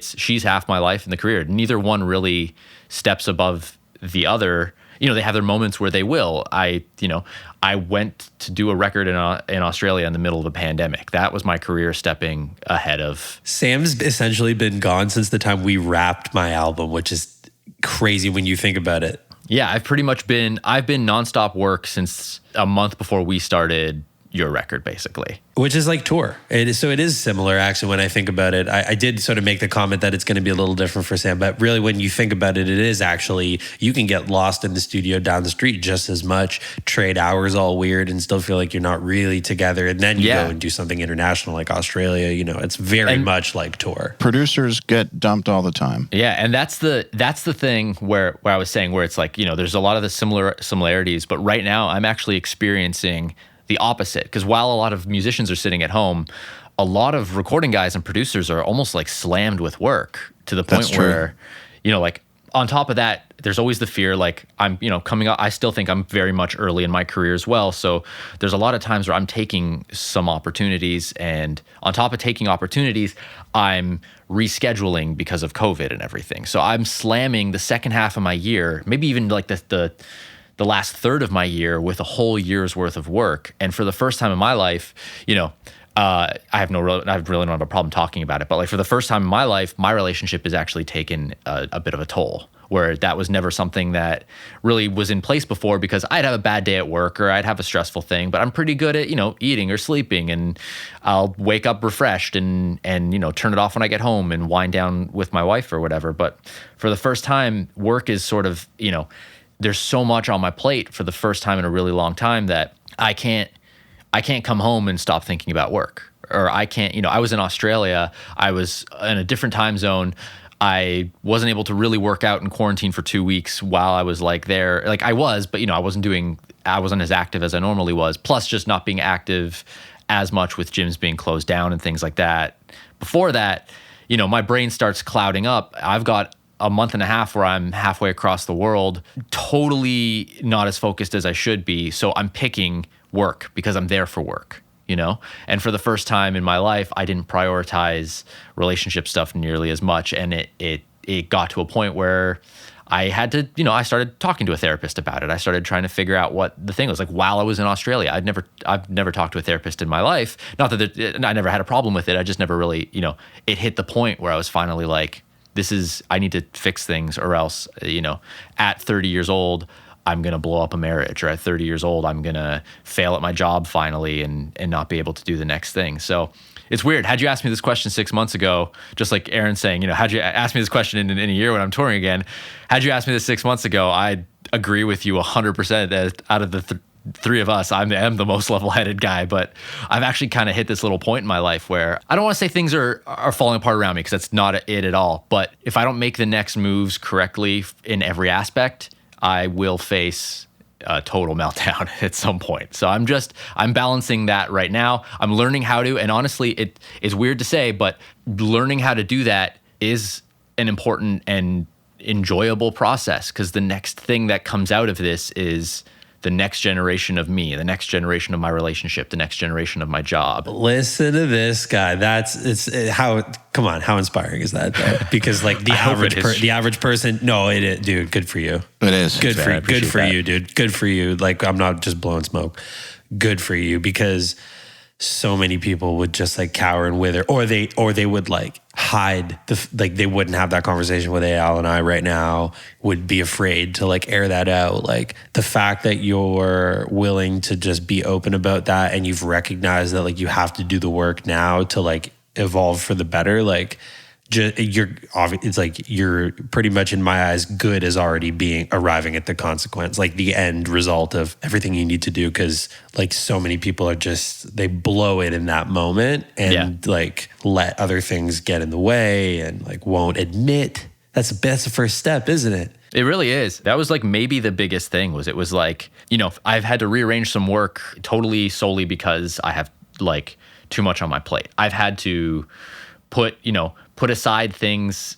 We got, I don't want to say lucky, because it's a super unlucky situation with COVID in general, but the fact that like I didn't have to blow a week of going to see a bunch of family really helped me sit with my wife and talk to her about things and like figure things out, like. Yes. At a time when relationships get strained a lot, like for a lot of people, what a crazy time of year when life is normally on the rails and stuff. Like it can be a really challenging time when things are going on. There's always like that cliche, like everyone's got a friend or like friends that are in a relationship that it's like on the rocks, and it's like, here comes the holidays, and they're like, oh, I gotta wait till Christmas or New Year's is done before. It's like, that's such a touchy thing. It's like these things have to be dealt with. Like when, there's never a good time for that, but it always just exacerbates things. So I think that you're right. I think that like COVID did actually kind of like give space for like certain things to like, it's good that you're seeing the silver lining in that anyhow, like that you had the time to be able to do it low stress. Like you came home from a trip, so you had to be at home. There's time to talk and like work it out. Yeah. You're acknowledging these things. So like you do it. That's great. You're going to be fine. Well, keep in mind also, when things don't work out, and this is in a band, this is in relationships, in a business, obviously communication is key. We all know that. But oftentimes when things don't work out, it's because there's a party that doesn't want to do the work. And or both parties don't. For sure. But I'm very, very positive that in most cases, when all the parties involved truly want to make something work, they'll figure it out. But not by ignoring it. They'll figure it out by actually doing the work to figure it out. Yeah, exactly. Yeah, exactly. Yeah, 100%. Wow, we really covered. We ran the gamut on this one. You kicked. we did the insurrection talk with an American and two Canadians, straight into the meat and potatoes that I think everyone expects from a podcast like this, and then right into the emotional. That's what we do here. That is what we do. Yeah, no, it's good. I mean, it's nice that you provide a space for that, because I think that.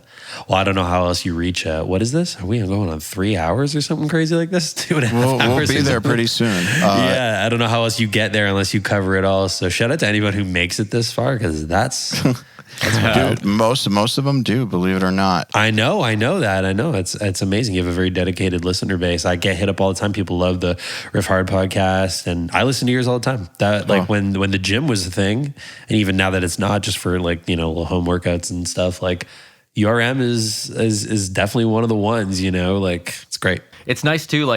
It's a big one for me. And I think we talked about it a little bit when I did mine. Was it's not about gear all the time. It's not about whatever. It's about a human connection with the person who you admire in some way, shape, or form. And you want to know more about that at the end of the day. You want to know more about what makes them tick, not what their favorite fucking compressor is.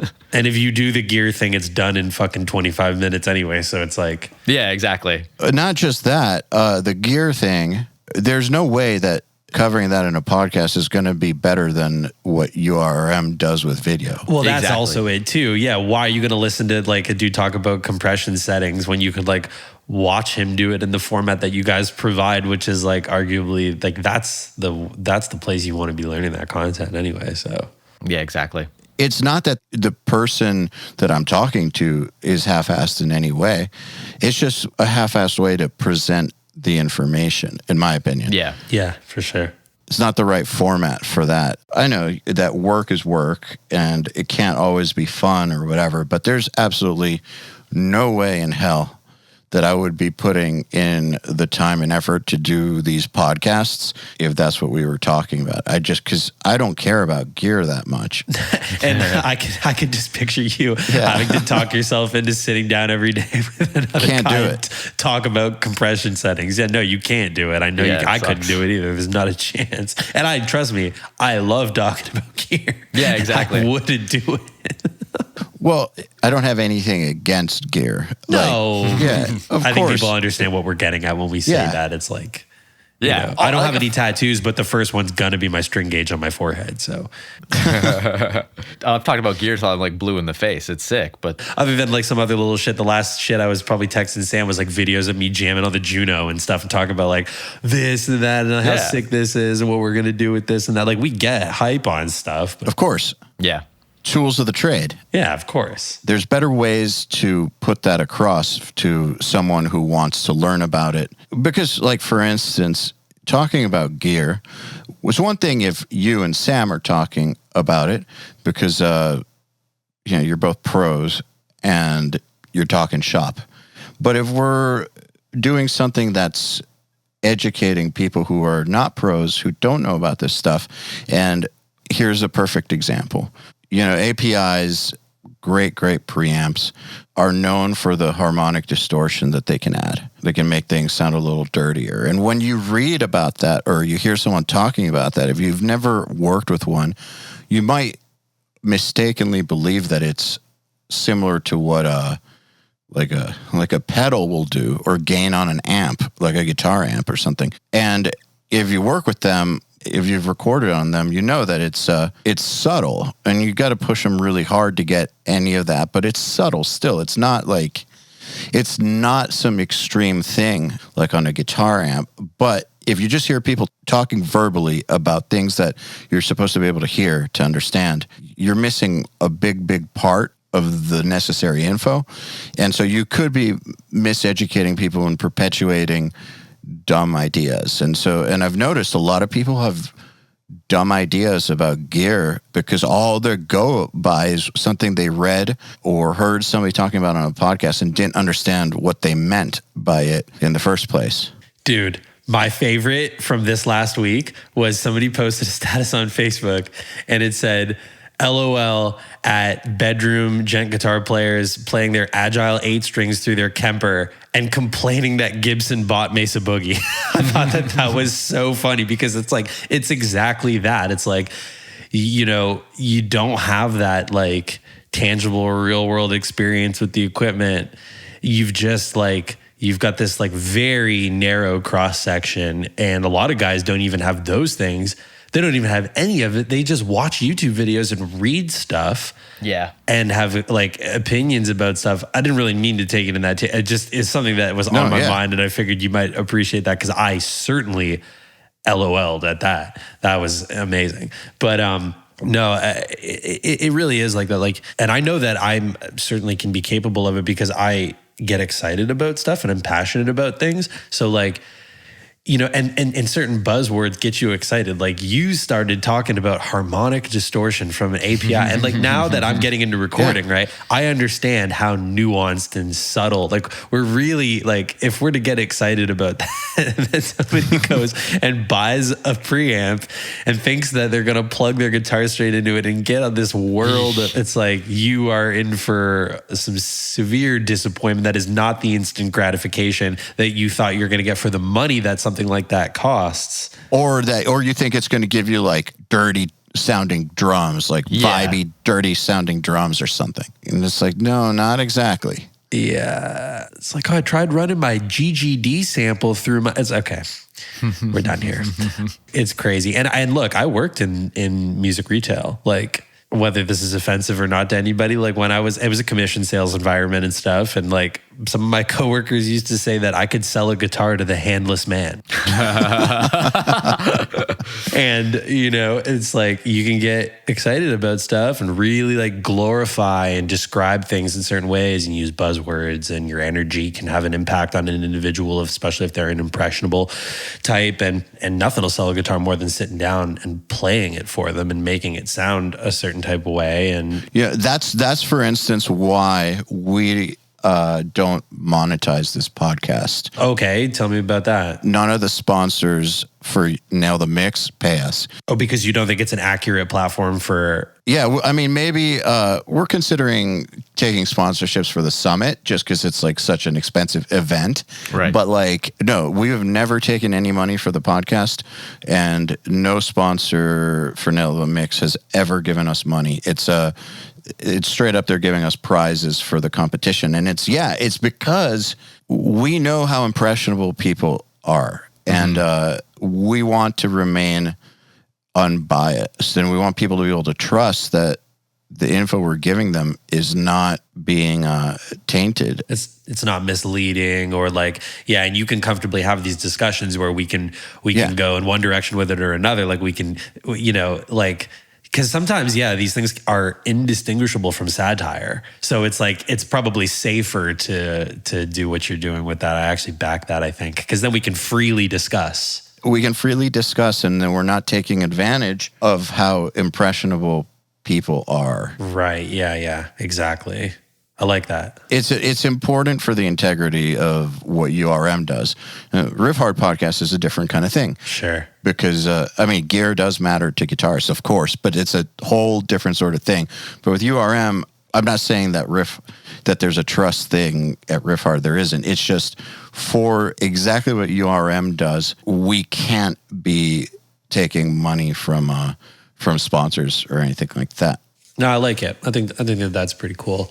It's funny because like we were, when we were talking about like obsessing over things and like learning, like what's one of the biggest resources we have, right? It's YouTube. Mm-hmm. And even I have to check myself when I watch a certain demo. Like I've weeded out, like I will not watch a product demo from XYZ, like certain individuals because because you know what you're going to get. Like I love a good, honest, like I love when you tell me what's wrong with it or you tell me what you didn't get along with or like, or just certain methods in which you sort of present something. Slightly unrelated, but this is why I don't really do share presets. I've done it a little bit for certain things, like, you know, the Fort and Cali suite from Neural comes with some presets. And no, for the modelers, for the like hardware modelers, no, I don't think I've ever done it. And I've been asked even recently, but like, it is so misleading. And then you get dudes who are mad in that other inbox that we were talking about. That they don't sound like you. Yeah, I'm an imposter or I'm a sham because you're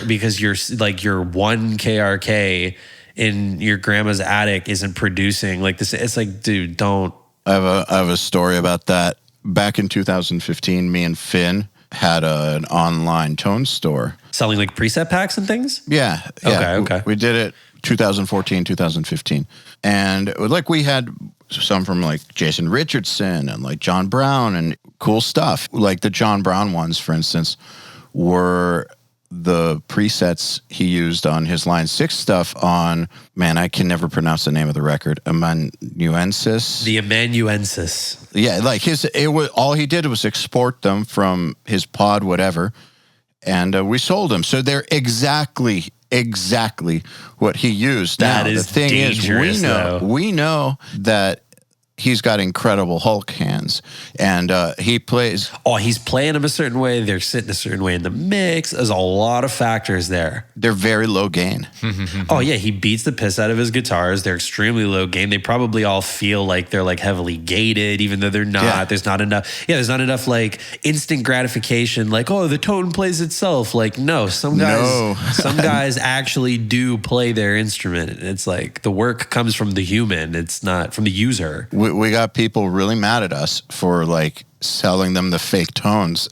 I tried playing through them and I was like, holy shit, John, like how damn hard do you play? No, he really, that's real. I think that's just a testament to everything that like, I mean, that's great. Like that's what, you know, that's what he's selling you with Riff Hard. He's selling you like exactly that, you know, and I think that, and shout out to that because like there isn't enough emphasis on it coming from everyone wants to sell you the gear or the preset or the easy way out. It's like, do the work. Develop your fucking hands.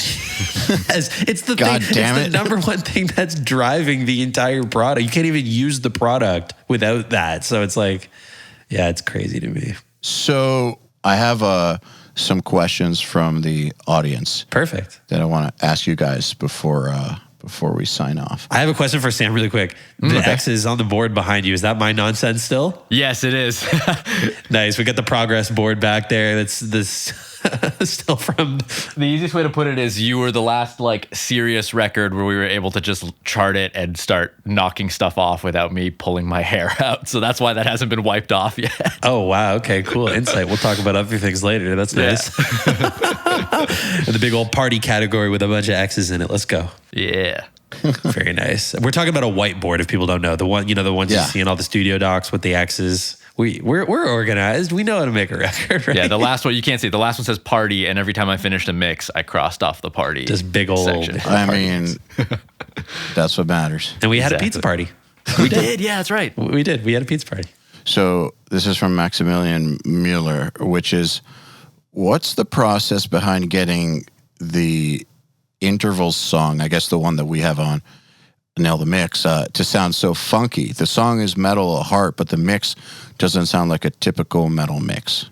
Yeah, I mean, well, like that was just that comes down to production. I think a big goal where Aaron and I talked about the record is, why, we touched on it earlier, like why me? It's because I'm not here to make a metal record. I'm here to bring the best elements of the song out. So if you're feeling a funky vibe, it's because it's a funky song more than anything else. It could have just easily gone like, samples and heavy and, these tones be very, back to the whole preset talk, like these tones be very stock and very whatever. But the idea for the record was, a sound comes out of Aaron's hands at the end of the day. And if you're vibing on that and if you're getting a funky vibe, it's because it's a funky song. And if it doesn't come across like that in the mix, then we didn't serve the song properly.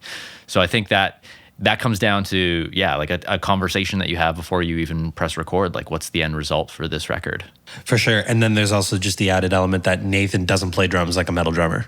And that's going to be that's going to be a huge reason that, like, if it wasn't just Lock and Key, if it was any of the songs on the record, even the crazy, more like something like Vanta Black, like, yeah, there's tons of D beats and like wild stuff, but there's also a lot of feel and pocket and nuance in some of the more spread out parts. Just while you were answering, I'm like, does Lock and Key feel funky? And it's like, I think what could make a person feel that way is, it's got a bop to it. Like it definitely has like a certain kind of pocket and bounce.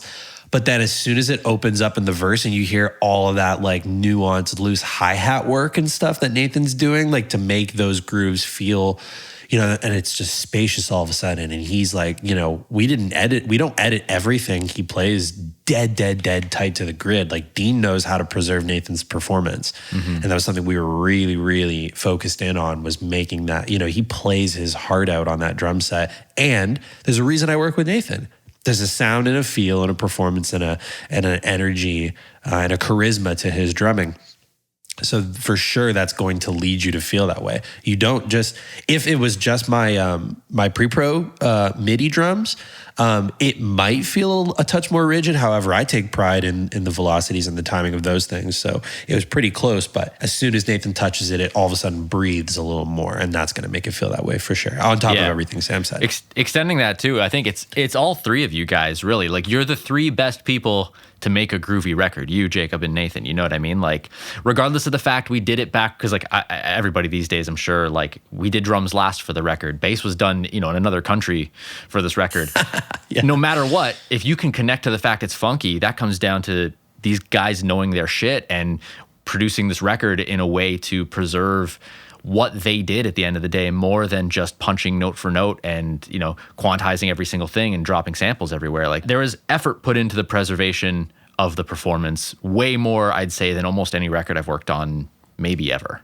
Nice. Yeah. And I shouldn't leave Jacob out of that as well. His feel is synergistic with Nathan's, and we've all found a dynamic from playing live together since I've been playing music with Nathan for a really long time, but Jacob came into the fold summer 2017, and it's been the three of us like as the backbone for the whole thing since then. So I've had a lot of time to like explore that. And I think that all contributes to why you would think that. That's a good question. Awesome. All right, let's see here. This one is from Sarthak Dilawari. And if you don't remember, that's fine. But he says, 2 parts.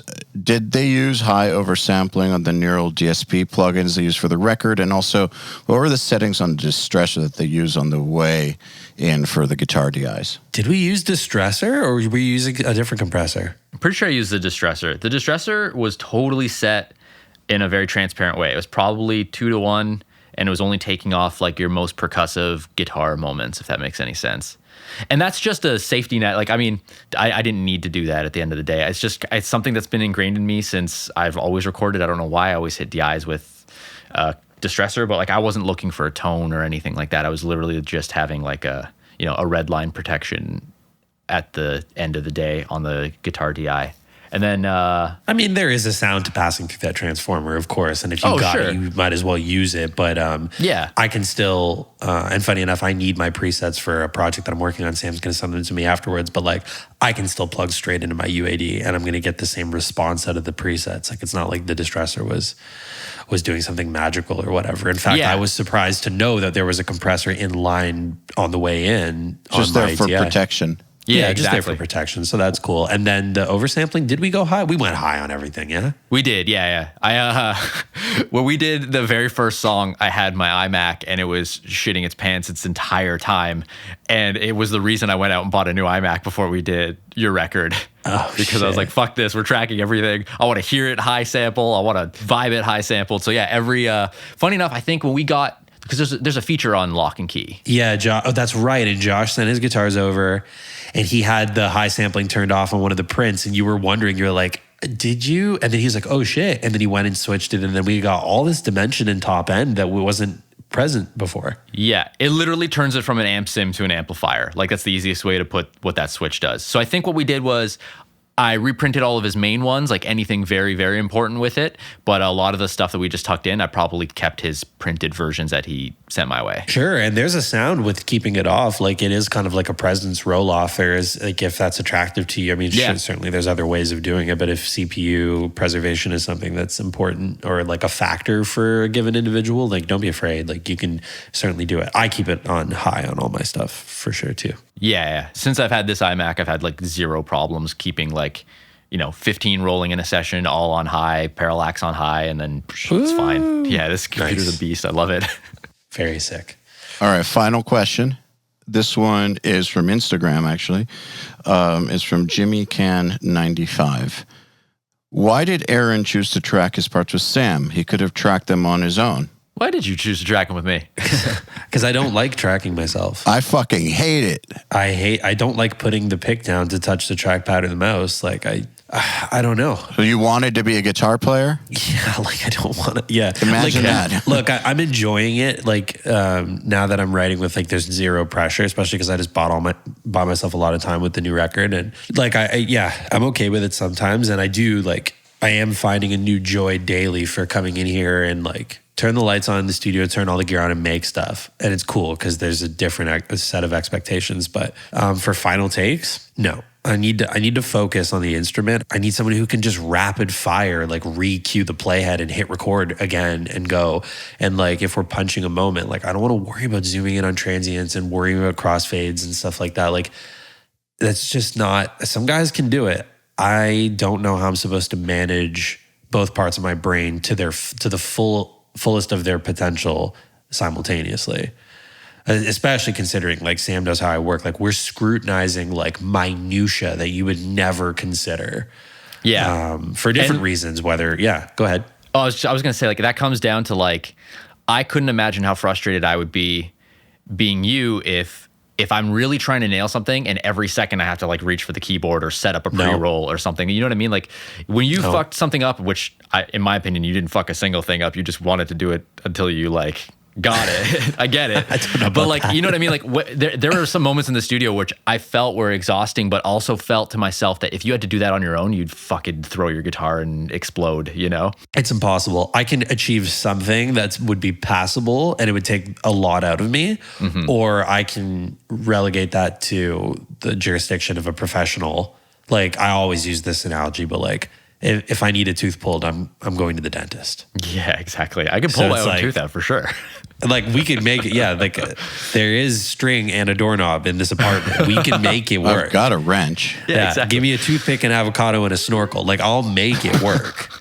But it's funny. Like, I mean, I know there's like a lot of young guys on URM and guys starting out and, guys deciding whether they want to make records or mix records or engineer or produce, but there's super value to a really great engineer at the end of the day. And that's not me hyping myself up. I actually consider myself an engineer second, but I also need to know that my job, like if I'm going to engineer anything, I need to do it to the absolute best of my abilities or I'm not going to be the guy to do it. And there's a value in knowing that like Aaron's the performer, I'm the engineer, we have our jobs, we don't need to double up on anything. I'm not there telling him how to play a certain guitar part unless it's like for the benefit of the part or something like that. I'm not there when I'm in engineering mode to do any of that. I'm there to make sure he can just be as creative and ready to go as possible. For sure. And also, there's an open dialogue about my performance that I'm looking for because sometimes it is beyond me what needs to tweak, like whether or not I'm dragging or I'm rushing a moment, or if we think that like a hammer-on is better than a pull-off or I should say like a hammer-on is versus a slide or something like that. How much I'm sliding out.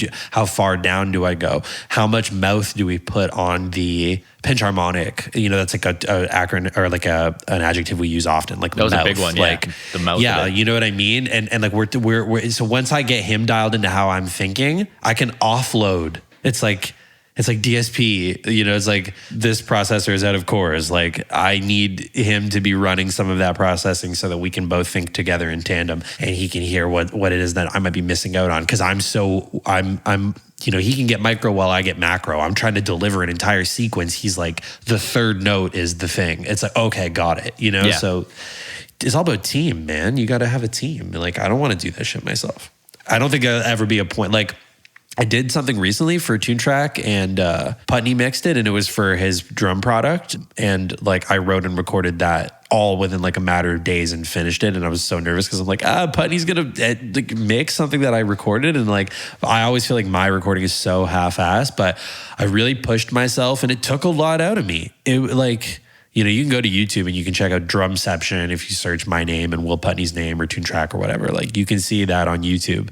I wrote it, recorded it, and shot a playthrough video at Wyatt's in like a matter of 72 hours. And it was a lot. But I did actually, just based on everything we're talking about, I wanted to challenge myself. Okay, should I need to do it? Can I do it? And I can, but the takes aren't what I would consider to be like what goes on a final intervals record. Like it has to be Sam's caliber, like minimum. So Aaron and Sam, it's been a pleasure talking to both of you again. Oh, it's been a blast. Yeah. Thank you. yeah, man. Thanks for having us on. It's cool. I'm excited for the Nail the Mix stuff to come up. Like, I just want to watch Sam break down my mix. Like, I consume the content all the time. So, like, just, I'm going to be right there along with everyone getting excited about it. And it's extra special for me. So, yeah. No, I'm very excited for the session. Thank you for allowing it to happen, first of all. Again, I'm stoked that we got to talk. It was a great conversation. Nail the Mix is going to be phenomenal this month. For people listening in the future, this is January 2021. Fuck yeah. Good shit. Yeah, and I'm sure we'll do this again sooner than later. Oh, yeah. Oh, yeah, for sure. I'm down. Everybody be safe. Yeah. Oh, As especially right possible. now. As safe as possible. Okay, then. Another URM podcast episode in the bag. Please remember to share our episodes with your friends, as well as post them to your Facebook, Instagram, or any social media you use. Please tag me at EYAL Levy URM Audio, and of course, please tag my guests as well. Till next time, happy mixing. You've been listening to the Unstoppable Recording Machine podcast. To ask us questions, make suggestions, and interact, visit urm.academy and press the podcast link today.